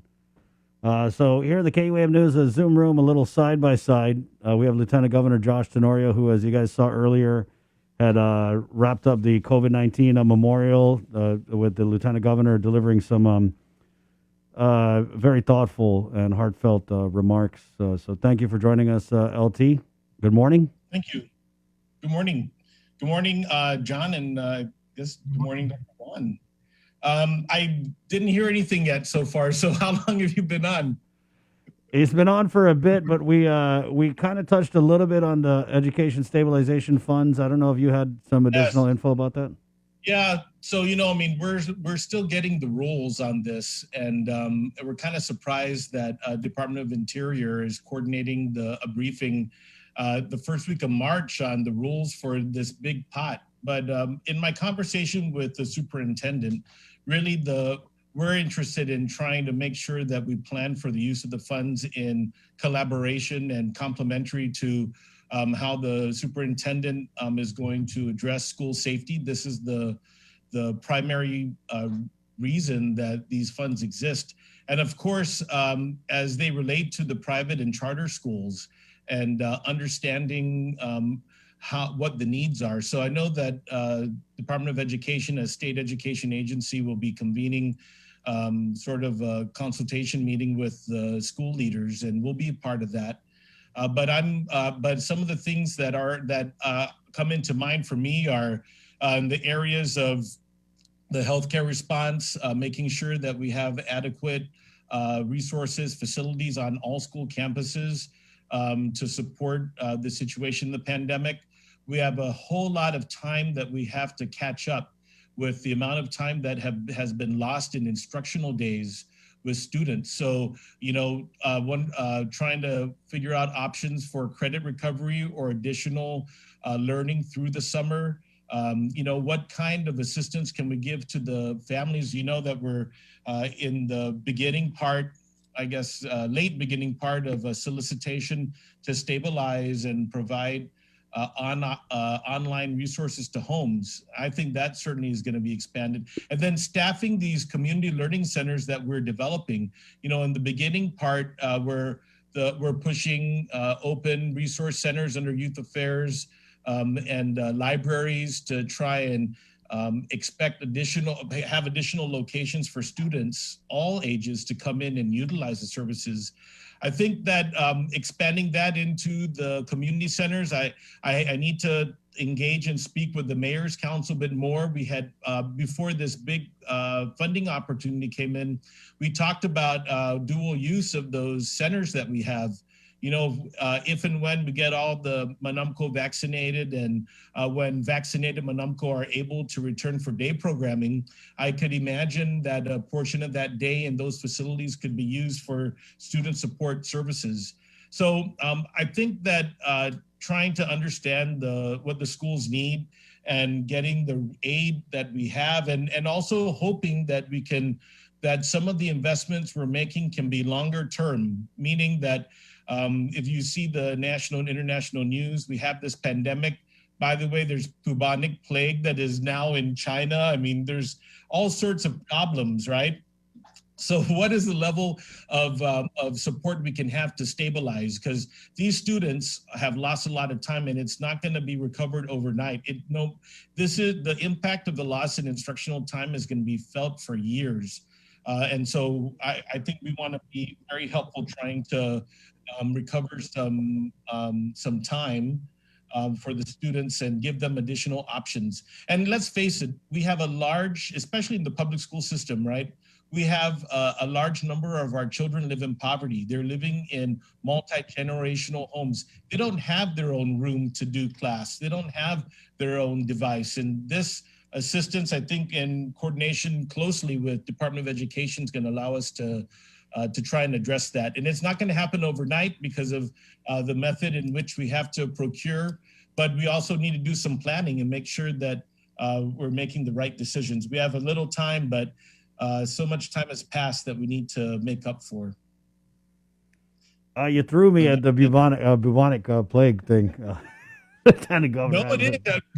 Did you read that? Yeah, I saw it. Yeah, it's crazy. But, that's one front. I know the former board chair, Maria Gutierrez, brought up school bus shelters yesterday. Yeah, okay. We knew the superintendent and I had talked about it. I'm not happy to see the photos. I had asked for a sweep to be done. And there will be another sweep to identify those bus shelters that need the attention. And definitely not up to what I consider to be acceptable. But it does point to a problem that, we have these bus shelters that everybody pitches in because it's kind of not funded. We just need to figure out how to get the community in the past and prior to the pandemic. And when school was opening in the last school year, we did an all-out effort and we did a whole bunch of bus shelters. But, sometimes in the communities, things are happening and we need to go back up. So I think going in and doing a refresh, I've asked Public Works to get the bus drivers when they're not driving to go out there and assess every single one of them so we can channel the resources. And there are organizations that want to adopt bus stops. And I would say if you're interested in doing that, you can contact my office at 473-1110. I'll send something out from the IBTF. And you know what? I'll also come up with something. We're devising a program or a project where we can get people to call in and report these so we can get a better understanding and really prioritize. There have been some bus shelters in the past where we went out to that is no longer serving a community and it's been ignored and in some cases vandalized. And even though they're not in active use, we don't like to see that in our villages. So we'll come out with a good way to be more responsive. And I agree with Mrs. Gutierrez that it's unacceptable, and that's a challenge for me to make sure that we respond to that faster. I am disappointed that those were in that state before we went back yesterday. Yeah, LT. If I could echo, I mean, I think with all with the shutdown being as it is, and people kind of being at home, not out and about, people are using the bus stop for inappropriate purposes. So what you're finding there, of course, are alcohol, graffiti, alcohol, bottles and cans. And then I know there was a situation this morning. I think there was a homeless individual at one of the bus stops, and little kids were coming out. I think Ms. Gutierrez was out there and worked with the police to just ensure the safety of the kids. So, now that we're kind of returning to face-to-face instruction, we'll work with the governor's office, Lieutenant Governor, on what we can do, like we've done in previous years, to try to address the bus stops that need to be addressed. I don't know if you guys had saw this other one, Lieutenant Governor, but there was a parent who had sent in pictures of the bus that her son rode home on. I know this is a DPW thing, but the mold, right? Yeah. Yeah, I just heard about it. So when I spoke to the deputy yesterday, and in my view, right, that shouldn't be happening. The bus driver and the supervisor and the superintendent should know that. Of course, it's a big fleet, but we just got to do better. We cannot afford to have that kind of situation. Buses are supposed to be sanitized and maintained. So we're looking into that one. I mean, but I totally agree. Unacceptable. What's really good, Lieutenant Governor, is I did get a call from DPW today just about that incident, just to provide assurance that it was a one-time incident, and they are definitely addressing it from the standpoint of their processes and the personnel, just to ensure that it doesn't happen. I think all the buses need to be spot checked before they go out, but I think with the first day and just making sure the buses are working and ready to roll, that there might have been overlooked and won't happen again. So I'm glad that they took the time to call me this morning and also just assure us that we hope to not hear any of those reports again, and some of the parents can be assured as well. Right on. John, thank you for your time this morning, John. Is there anything you wanted to add before we let you go? No, I mean, we're going to be out in the schools and, this week and next week for, monitoring face-to-face instruction. We're working with DPW, and we'll work with the governor's office as well to address any of these issues and concerns that come up and, affect our children's safety and our parents' concerns. So, we're monitoring, collecting the information, and then, of course, we'll try to come up with solutions. But I think so far, so good. It's been nice and quiet out there at the schools. And if we can do things safely at the schools, that gives us an opportunity later on to further expand and further open up our facilities. So we hope everyone will stay safe and join us in that effort. Thank you, John. All right, thank you. All right. LT, I wanted to get an update, if we could, about the OHAP, and I know that you had talked about looking for another facility, and maybe the Global Dorm kind of being shut down. Yeah, so give you first an update. Yesterday, I had a good opportunity to speak with over 20 members of the Guam Homeless Coalition. And in that meeting, we were talking about transportation and a new partnership the Guam Homeless Coalition is about to undertake with GRTA on providing access to transportation services for the homeless population. So we talked about that. We also talked about some verifications. There's some issues coming up with the social service providers about transient people that are unable to get a certification from a specific mayor because they're either squatting on property or they're being transient in multiple villages. And so that's something that's come up that we're looking at. And then the third thing with Global Dorm, and in the meeting that I had, maybe yesterday, with Sarah, she's out there working with GSA, looking for different options and trying to refresh what the approach is going to be. All along, we've been looking for one building, and we might be into a situation. We have to work with our private sector partner in the Catholic Social Services and figure out how we would adjust. But it looks like we might have to move into multiple areas. And it might be smaller buildings, but more refined. And of course, the pressure's on to try and stabilize families and push them into transitional homes. So that is an active issue, along with, and this wasn't discussed yesterday, but I'll just let you know, I can't release the details yet, but there is a situation at Child Protective Services in terms of their ability to manage complaints. And I would say that in the next day or two, you're going to see some executive action from us pushing in additional resources on CPS. I mentioned that with the homeless because it started off for me in really examining the situation with welfare benefits and CPS back in July. And it really was after a meeting I had with the Homeless Coalition, and they were talking about how internally CPS has been categorizing children and their risk level, and how unsheltered children were not pushed into the child welfare system automatically. And there's a lot of there's some differences in opinions, but for me and the governor, an unsheltered child out there is at risk and in danger. And I don't agree with that policy that had been in place, I guess, for years. Right. So I'll just say, Chris, that maybe by tomorrow morning, our team is working on a strategy and an action to push in additional resources into CPS.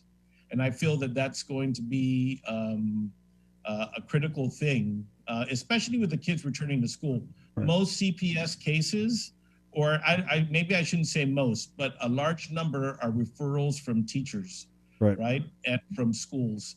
And we're not seeing those referrals right now because the teachers are not having access to the kids. Right. So I think that we need to be a bit more proactive. We need to switch it up.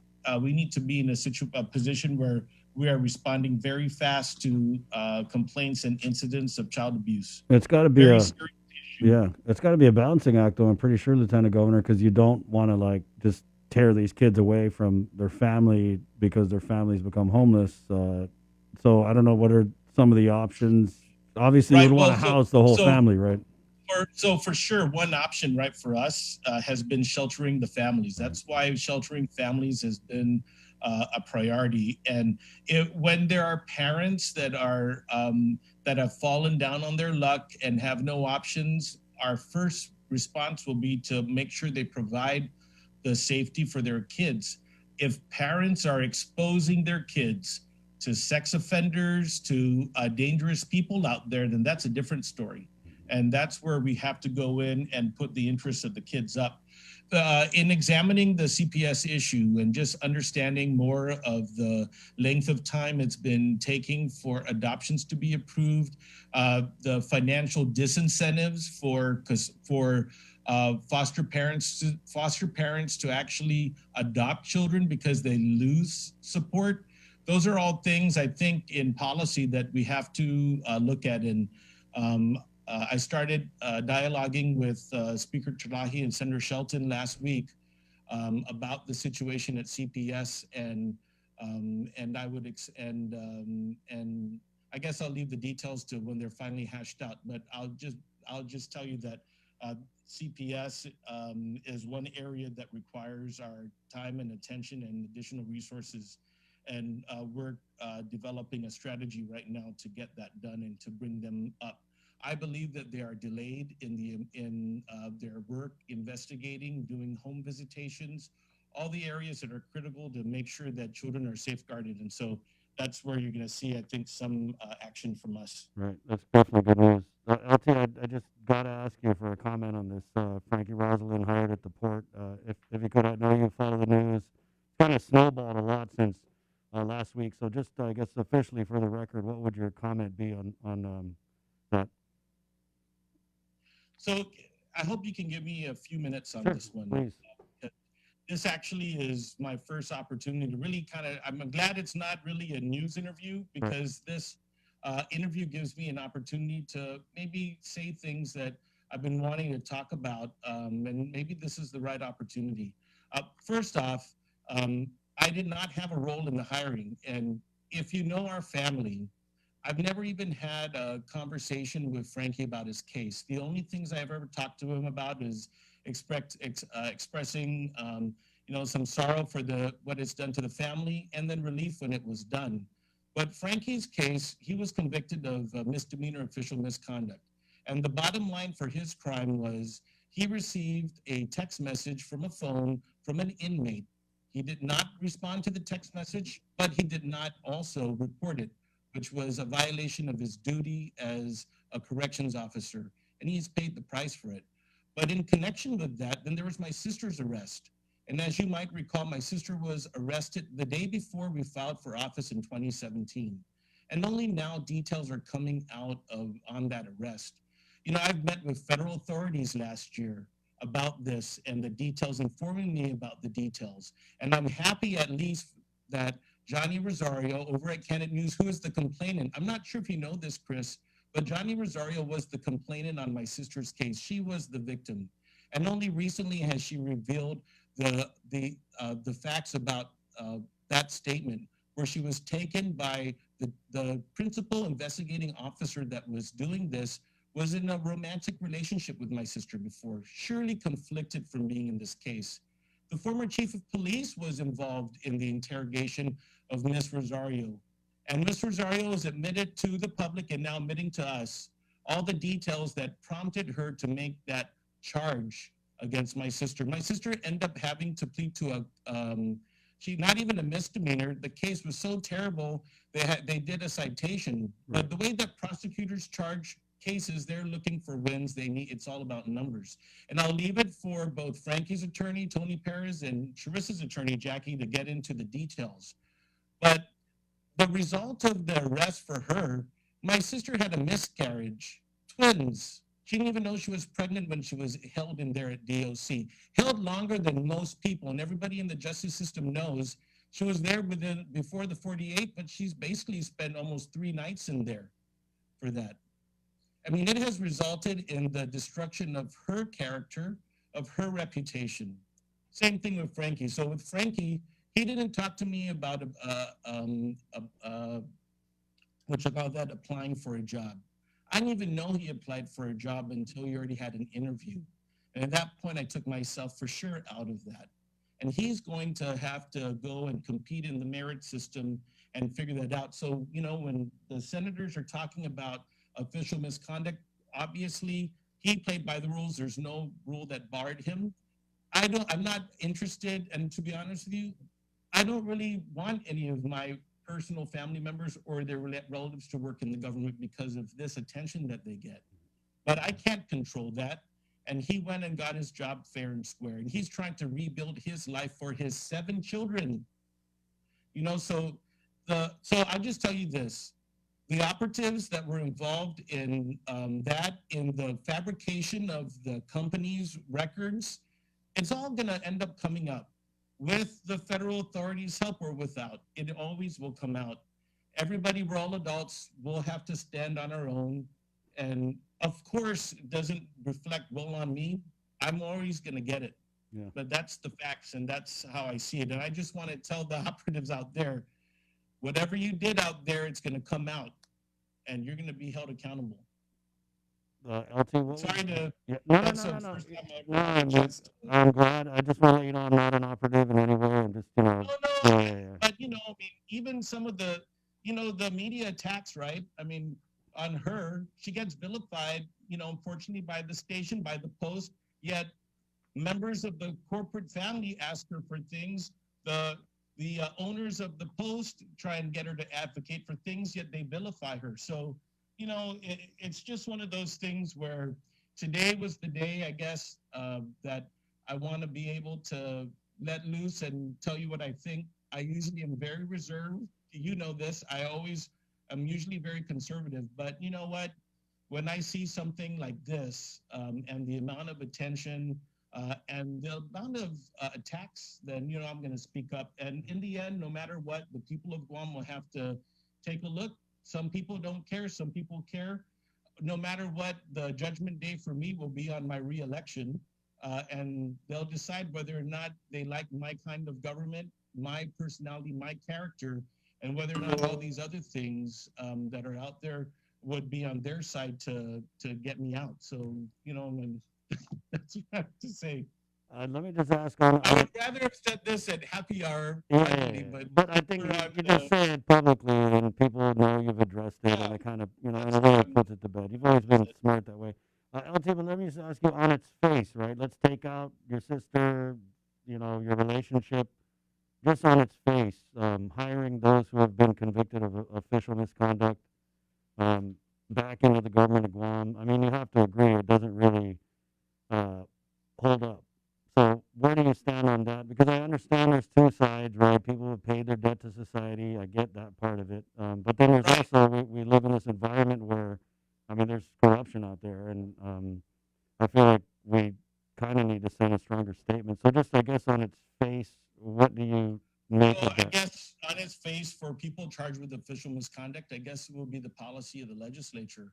If they want to pass that as an exclusion, barring people from employment, and it gets the public support, then it's the law and we abide by the law. But you're right, there's a balance. We're supposed to try and recover people's lives. We don't throw people away when they make mistakes.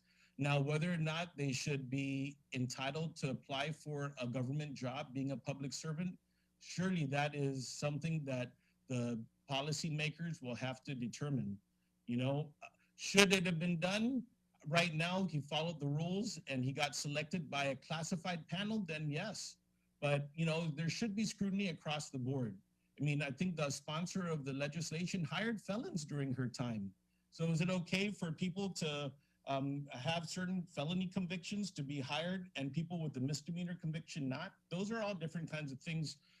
No matter what, I respect the will of the legislature and the policy. And there are places that can bar this for employment. It can be an exclusion. It certainly is within the right, but you have to balance this with whether or not our community is going to be invested with, by the way, the large number of people that have been in the criminal justice system. We have a high percentage of people that have been in trouble here in Guam. And if everybody is gonna, be out there, thrown away, it results in pretty bad social situation. But I think that people should be apply for jobs. They win it fair and square. They have to adjust for what they have to take account to live with what they have. I mean, the reputations, Frankie, and the scrutiny he's getting is way more now, especially because he's the boyfriend of my sister. I'm sure he blames me, actually. I'll honestly tell you, I'm blamed for that. Why that he wouldn't have gotten in that mess had he not been affiliated with me. That's, that's honestly how he feels. And it's a pressure inside our family. I'll tell you that. It's an issue. Well, how about that public auditor audit?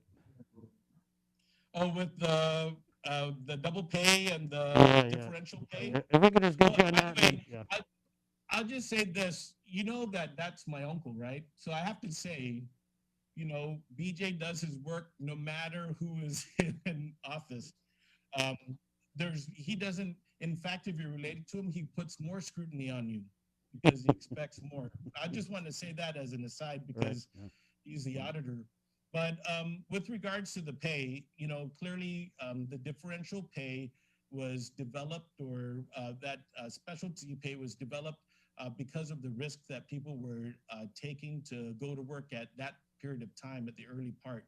And whether the CCU, I guess, went and did a double pay policy, the government of Guam, not everything was closed, so they weren't legally entitled to that double pay. It's very complicated. There's a lawsuit about double pay from the GFT.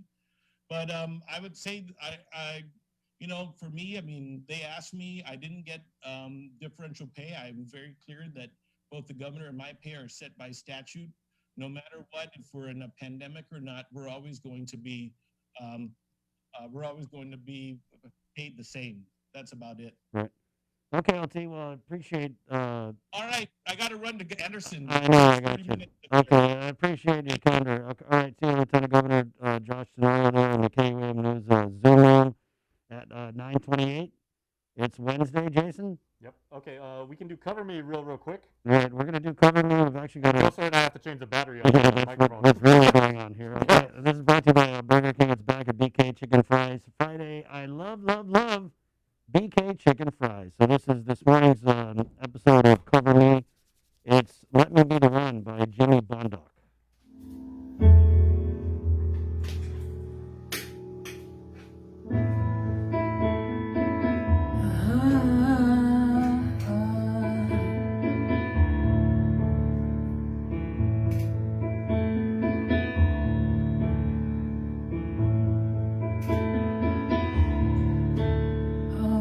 Somebody told me you were leaving, I didn't know. Yeah, somebody told me you're unhappy, but it doesn't show. Somebody told me that you don't want me no more. No, so you're walking out the door. Nobody told me you've been crying every night. Yeah, nobody told me you've been dying, but didn't want to fight. Nobody told me that you fell out of love for me, so I'm setting you free. Let me be the one to break it up so you don't have to make excuses. We don't need to find a setup where someone wins and someone loses. You just have to say our love was true, but it's now become a lie. So I'm telling you I love you one last time. And goodbye.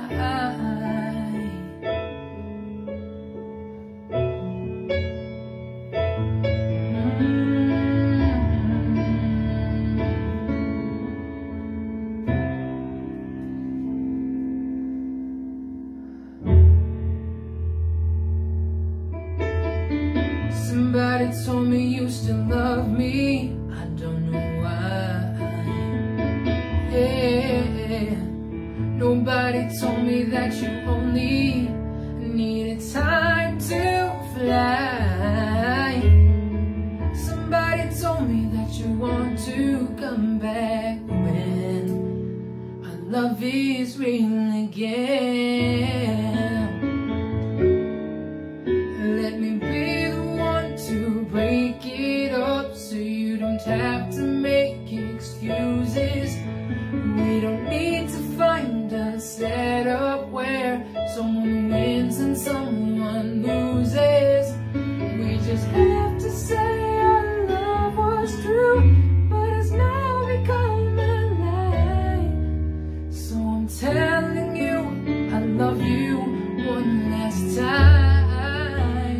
And goodbye. Just turn around and walk away. You don't have to live like this, no, no. But if you love me still, then stay. Don't keep me waiting for the final kiss.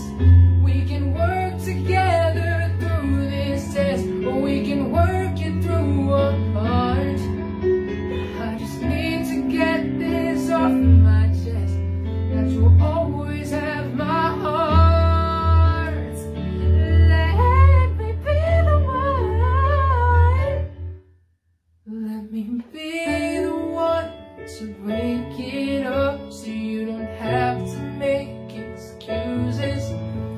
We don't need to find a setup where someone wins and someone loses. We just have to say our love was true, but it's now become a lie. So I'm telling you I love you one last time.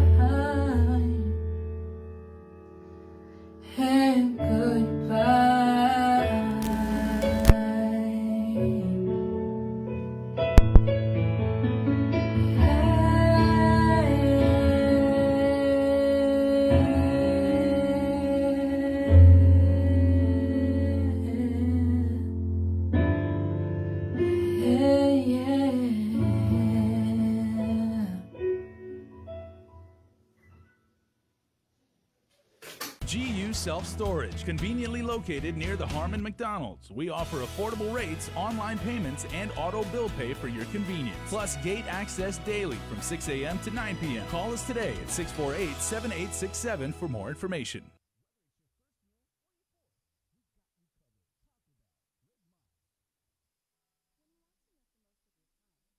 It takes all of us to protect Guam. Join the Guam Visitors Bureau in our social media campaign series aimed to protect our island and each other in this COVID-19 era. Participate in the Protect Guam movement by wearing your mask, showcasing Guam's heroes, staying active, and downloading the Guam COVID Alert app.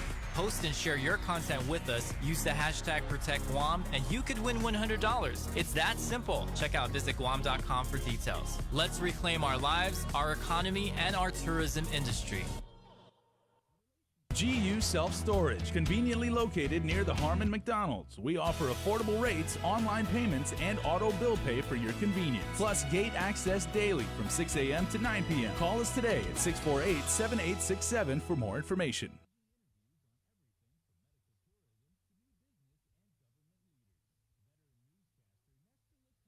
We're doing a good job, Guam. In the past couple of weeks, we've managed to keep the CAR score below 5. Together, we rose to the challenge when the governor asked us all to strive for 5. In the past couple of weeks, we've not only brought the CAR score way down from being in the high 40s to below 5, we've shown the governor that we're capable of altering the course of this pandemic. We were on a path to uncertainty, but now because of all of our actions, we're doing better. But better doesn't necessarily mean that we are out of the woods. We still need to watch our distance, wash our hands, and wear our masks. So please keep striving, Guam. We got this. I know it's been crazy, it's just that you make me feel so alive. You got this feeling to progress while I'm trying to forget. Now you got me running, but I feel you coming. I can't resist. Hey, good morning. Like they say, miss a link, miss a lot. We're back, 9:36. Lieutenant Governor obviously wanted to get some things off his chest there, so. And that's one thing I love about this show is we really have the freedom to expand and go in depth in these conversations. I mean, yeah, they're conversations, but at the end of the day, most of the conversations we have on this show are news. You know what I mean? But we're able to discuss these issues, events, happenings in a more, I mean, it's a kind of a casual format, right? Because we're just talking back and forth, but there's definitely some weight and depth behind the things that you hear on the link. It's 9:36. Let's go to the KUAM News Zoom room where we have Superintendent of Catholic Schools, Dr. Juan Flores, standing by. Progress report, Doc. First day of face-to-face learning. We'll just get right into it. So on the public school side, we are hearing just anecdotally, and well, from Superintendent John as well, that 2 kids in a single class, 3 kids riding the bus for Simon Sanchez. So the turnout, I don't want to say not what we expected because they did the surveys and all, but just I think a lot of people had in our minds, just because it's the way it's always been, when you say the words back to school, it conjures a lot of imagery in our imaginations about kids, tons of kids getting down, high five and hug, great, haven't seen you, what'd you do in the summer type of thing. But this is just not how this back to school has happened. So how'd it go for the private schools on your side, Doc? I think at the Catholic schools, for those schools that did start face-to-face instruction yesterday, it was back to school. The only school that recorded maybe a concern in return is that they had only 50% of their students returned, but we have some schools reporting as many as 90% of the students coming back, which means the schools will only have to deal with 10% of the kids not being back in school. But for the vast majority of our schools, there were kids all over the place. We did have some students who rode the bus, but very few yesterday. But buses were available from DPW, schedules went out. But the kids were in school and they were keeping social distance, wearing their masks.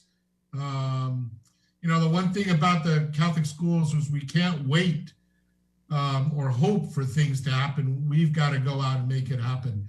And I think the schools did their best to encourage the families to send their kids back to school and received word that the kids wanted to come to school. So it was good. It was good. I've gotten some very positive reports from the schools. So it kind of went off without a hitch. What was you guys' scheduling like? So with the public, they had a day one and a day two. Was everybody in the private school side back to school yesterday? With the exception of the high schools, and one elementary school that's only starting a few grades and then will eventually get up to all the students. But what we're scheduling is that all the students are coming to school every day. Again, at the high schools, they're on alternating schedules. 2 of them online classes until February, but at one of them, they're coming on alternate days. But for the most part, especially at the elementary schools where it's pretty critical, kids are coming every single day. Doc, so when you guys sent out the surveys and you got the responses and we had the first days of school, are there any other parents who maybe are now having second thoughts about sending the kids back to school and maybe want to just jump on the face-to-face? Is there a waiting list? How's that working with you guys? Well, I think if the parents initially on the surveys, if they initially said they weren't coming, what we did was we set up a system for them to have to continue online learning, like synchronous live streaming of the classes, things like that. So those students were not disenrolled. They were still part of the school communities. I'm hoping that when parents see after the first couple of weeks that things are safe, that we did pay attention to health and safety, then I think they're going to bring their kids on. Now, that doesn't mean we've done everything we've wanted to do, because several weeks ago, maybe a couple months ago, we started the procurement process through DOE for sneeze guards for elementary schools and HEPA filters. And we're still waiting for those to come through. Let me ask you about that, because when we asked Superintendent Fernandez about it, he says it's tied up in procurement. Is that a satisfying? I mean, I'm pretty sure it's not, because you don't have the stuff. But just what do you make of that, and how frustrating is it? It's pretty frustrating. If the federal programs office called me right now and said, "Hey, your report that was due yesterday is due. When are you going to get it?" I will stay up all night to get it done. And Chris, I got to tell you that in the Catholic schools, many of those teachers and principals lost sleep to prepare for school. Many custodians spent the weekend in the schools to make sure everything was ready. Nobody sat around waiting until it was convenient to do things. So it's frustrating for me. And I'm sorry to say this publicly, but it's frustrating when the superintendent continues to say it's the procurement process. I've heard from vendors themselves that as soon as they get the word, they're calling their suppliers and things are going to get sent out. So, the notion that they're going to wait from August to January for those water dispensers, I'm not sure I understand that, because some of our schools got those things on their own and were able to procure them. They spent their own money procuring them because they did not want to wait. And that's what's happened to some of our schools. If they had the funds, they went out and bought sneeze guards. They went out and bought filters for themselves, for their schools, because their families asked for them. So using the procurement process as an excuse is something that continues to bother me. Well, tell us what you really think. If you really want, I'll go off the air. But not with BJ Cruz listening to what I have to say. Right. Juan, obviously there's going to be a little bit of a learning curve, some growing pains, maybe with the first week of the return to face-to-face. But what's the next step for the private schools? I think one of the most important things right now, Chris, there are 2 things that I just want to mention. One is academically, the schools are always going to be in the process of trying to figure out where we have to go from now until May to get kids to get ready for the next year. Because I think the one thing that frustrates teachers is the kids are not going to learn enough so that next year's teachers won't say, hey, that third grade teacher didn't do her job. The kids are not ready for the fourth grade, because the teachers know that we've got to do catch up. And the principals know that. So we're going to try to maximize class time, maximize the days of instruction, so that the students really will get as much out of this year as they can, and not impede their learning process. And the second item is, like John, we're waiting for the efforts of GRMC and AMC to get approval for a process that they initiated. I first heard of it last week. And we just over the weekend got all the schools to provide the names and the villages of all the faculty and staff, so that when the clinics were ready to provide the vaccinations, we'd have all the information. Yesterday at this meeting we were a little disappointed to hear no decision has been made about the approval for those vaccinations for faculty and staff. So that's one of the next steps we're looking for. But really the long-term plan for the rest of the semester is get our kids in as often as possible, as effectively as possible, and get them to get a good education for the rest of the year. Well, thank you, Juan. Yeah, we'll definitely keep eyes on this situation with vaccination of public and private school teachers and staff, because I mean, judging from the conversations we had last week, this was something that people were saying was likely to get done before we return to face-to-face instruction. And this whole vaccination effort, they bit off more than they could chew. And I just hope that we see a resolution to this soon. But yesterday. I just want to mention, though, Chris, that I went for my vaccination on Friday, because I know you don't believe this, but I'm over 60. I can't. But I went for my vaccination, and I kept these numbers. I checked in at 1:38, and I left at 2:06. This was in Inarahan. Wow. And the people couldn't have been nicer. It was great. I think the only thing I did wrong that day was I stopped at the EPEN mobile station and got some ice cream, and I'm not sure if that just offset the vaccination, but it was a nice afternoon going down to Inarahan. Well, thank you for shouting out my village's mobile. They got the best soft serve on island. Thank you, Dr. Juan. Appreciate your time. Thank you. Yep. And you did nothing wrong. I mean, when you're in EPAN, if you don't stop and get ice cream, then that's something wrong. That's right. That's right. We'll see you, Juan Flores Catholic Schools Superintendent. Let's stay right in the Zoom room, where I know he's got a 10 a.m. Zoom on some procurement stuff, but we have Public Auditor BJ Cruz, who just released an audit on the COVID-19 payroll expenses on the government of Guam. Good morning, Public Auditor. Good morning, Chris. Your nephew Josh gave you a shout out a little while ago. I don't know if you heard that. No, I was driving in. So I guess I just kind of want to key in, and we'll just jump right ahead to the release that you had. And this was specifically dealing with, in the audit, you identified unclassified employees, including department and agency heads and certain elected officials who received COVID-19 related compensation as part of the differential pay policy. And these next couple sentences, some eyebrow raisers. This would have been in violation of Title IV, Chapter 6, Guam Code Annotated, which prohibits bonus payments for unclassified employees. However, federal appropriations allowed the governor to enforce a differential pay policy. There were 54 elected and appointed officials who received a total of $176,000 in COVID-related compensation. So I guess just off the bat, which one is it? Is it illegal, or was it legal to pay these elected and appointed department and agency heads and unclassified employees? It could be either, and we've referred it to the Attorney General. Before you were born, when I was working at the governor's office in '76 and we had Typhoon Pamela, we were given a huge grant. Are you still there? I'm here. I can't.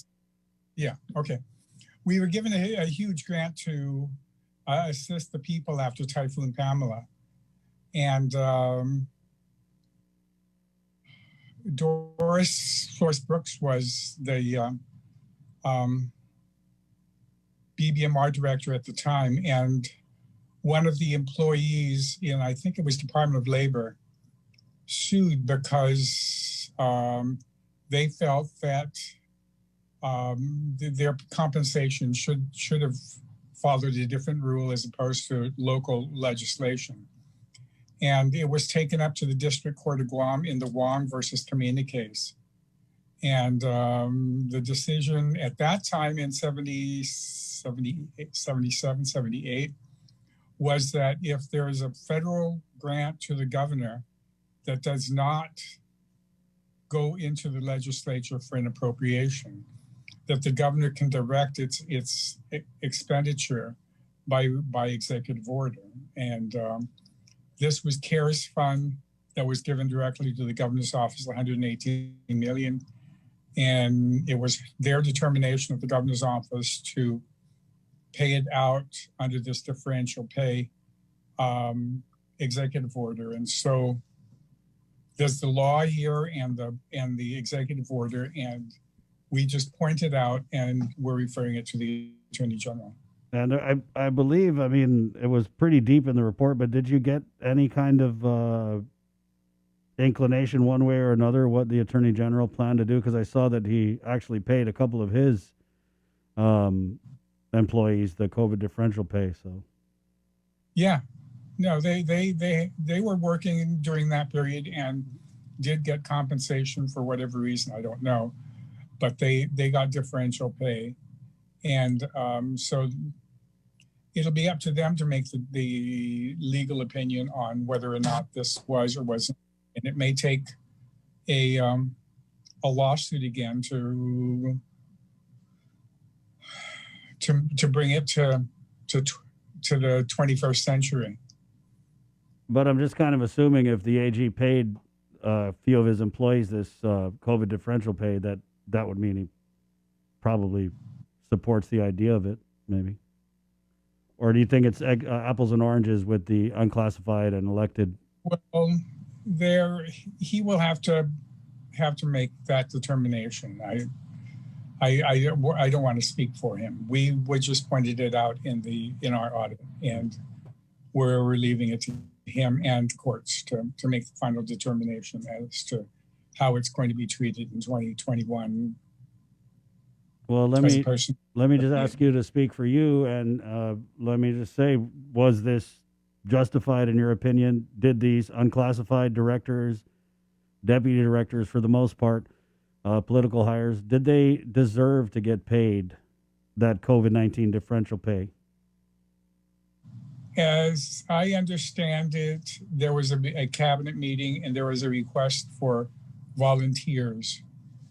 They weren't voluntold, but they were volunteers to assist in the quarantine hotels. And so some of them did get exposed to all kinds of different things. So that's something that in the differential pay, you can, whether or not that's the 10% or 15% or the 25%, but they were doing additional work. And I don't find that as egregious as some of the other findings that we made. What findings were more egregious than people who volunteered for duty and then got paid extra for it? Well, GPA and GWA, they're making the double pay and ignoring the executive order. And in fact, the odd thing was at GPA, a group of them a committee met on the 12th of March and passed a new pandemic compensation amendment to their personnel rules and regulations. But we found that they ignored even their own determinations on the 2 days before the emergency was declared. I mean, and they did that on their own and then just ignored it on their own, which is really problematic to me. So, And GWA had a meeting, and then supposedly they did reach out to Ed Byrne, though I understand Mr. Byrne doesn't recall them reaching out to him, but they made the determination that they were going to do it also. And so those are fairly substantial, and you can see in the report, right, though we don't list names, we list positions, and we listed those towards the end of the report of all the persons' titles and the amounts of money that they received. And I'm guessing you're not team double pay. I'm neither. I'm just reporting what we found. Right. But I mean, going back to, because I think it's really interesting to see this audit and the findings in it, and to go back to when it was actually happening, right? When the hotel quarantine was going down, and you had all these directors, deputy directors working over there at the Pac Star.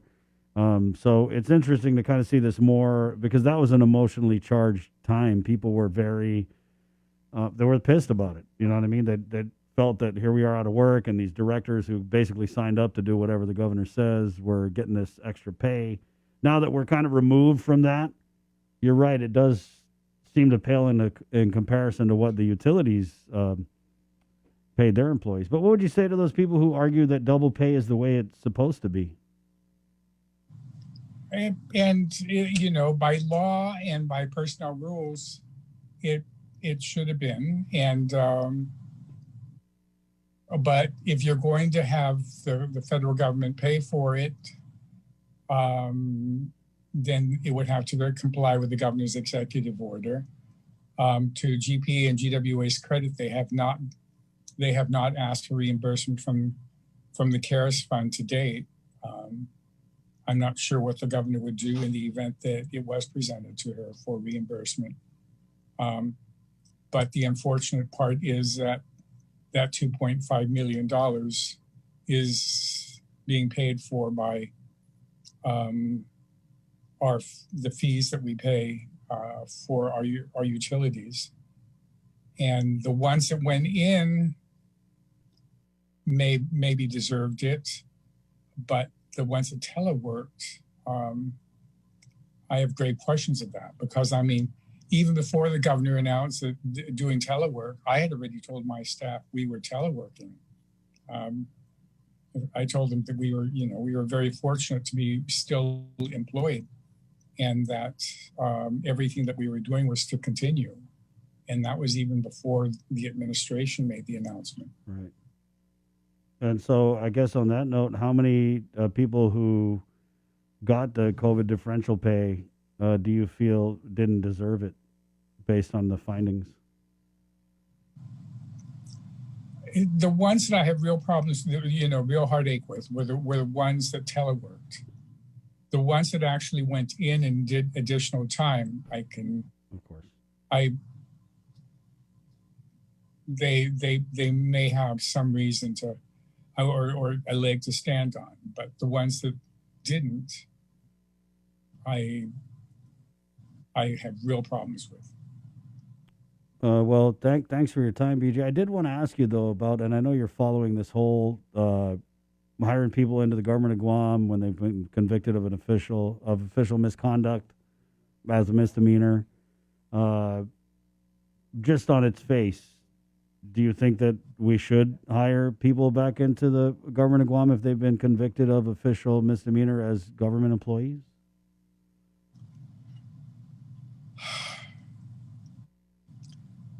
I really do think that if we as a society are going to say that we believe in rehabilitation, and we want people to not go back to a life of crime, then we're really going to have to start accepting some people that have made a mistake at some prior time, and if they've served their time or they've done whatever it was the court wanted them to do, and they're rehabilitated and they can serve the government and serve it well, I think We should, especially if they have talents that we could utilize. But if we just want to say, well, you committed a crime, go jump off two lovers sleep because you'll never be employed by government or private sector or anywhere else, or continue your life of crime, then live with that kind of outcome. But I really do hope that we believe in rehabilitation and the ability of these individuals to provide some kind of, some service to the government. Right. I mean, I get what you're saying. If someone has a certain skill set or, certain talents in their background, it could maybe justify them being brought back, even though they have that stain on the record. But, with a panel, right? I mean, what message does it send to those people who are applying for the same job who didn't betray the public's trust? I'm not saying that we should throw people off Two Lovers Point, but I'm saying case by case. You can't always just say, oh, anybody can come back if they're convicted or whatever. I mean, it must have been a pretty crappy panel of applicants. Yeah, you might. I don't know, but I just really hope that as a society that we encourage rehabilitation and not force these individuals to have no hope. Thank you, BJ. Because we have two problems: either they commit suicide or they continue their life of crime. And I would much rather neither of those. Thank you, BJ. Okay. Thank you. Just keep us posted. Will do. Public Auditor BJ Cruz. 10 o'clock, we're KUAM FM, Agotnia, Guam. This has been The Link on The Breeze. What a show. And what's even more interesting, I'm looking ahead to tomorrow. Admittedly, you guys, we actually don't know how many interviews we will do tomorrow because depending on what happens with the inauguration, we're going to shed light on that. Yeah, to a certain degree, but we'll see how much. From the nation's capital in Washington, D.C., we will have former Congressman Robert Underwood again, and then we're also going to get Tony Babauta, former Assistant Secretary of Department of Interior, who's also in D.C. for the inauguration of President-elect Joe Biden. So that's happening on the stations at KUAM. Let's pop up those graphics again, Joe. Already, you got it. See? See what quality work this man does when it's his wife's birthday? Very it doesn't matter if it's his wife's birthday or not. Yep. So some of the takeaways this morning, well, definitely sobering. Is sombering a word? It should be. It's a somber tone, but you can have a sobering sentiment. Right, but you could be made somber by something that's sobering. Anyway, the COVID... We all know what you meant. Yeah. The COVID-19 memorial, they tolled the bell for each of the 128 people that we lost to COVID-19. And then they played Heal the World by Michael Jackson, and it got to us here in the studio. And Peter Santos, a great job there reporting from that and, scene. Crystal Pacos and Augustine, of course, she worked with us for many years. I side-chatted her, and, she was the master of ceremonies, and I was like, hey, great job and everything. And she was like, man, standing at the lectern where she was, and she goes, you could have heard a pin drop. And that was, it was outside, literally right next to a bay, which is, pretty windy and pretty, you've got all that natural sound anyway. And she goes, the place was absolutely solemn. Some of the other takeaways here, we heard from education. We had the newly elected education chair, Mark Mendiola, and the former chair, Maria Gutierrez on.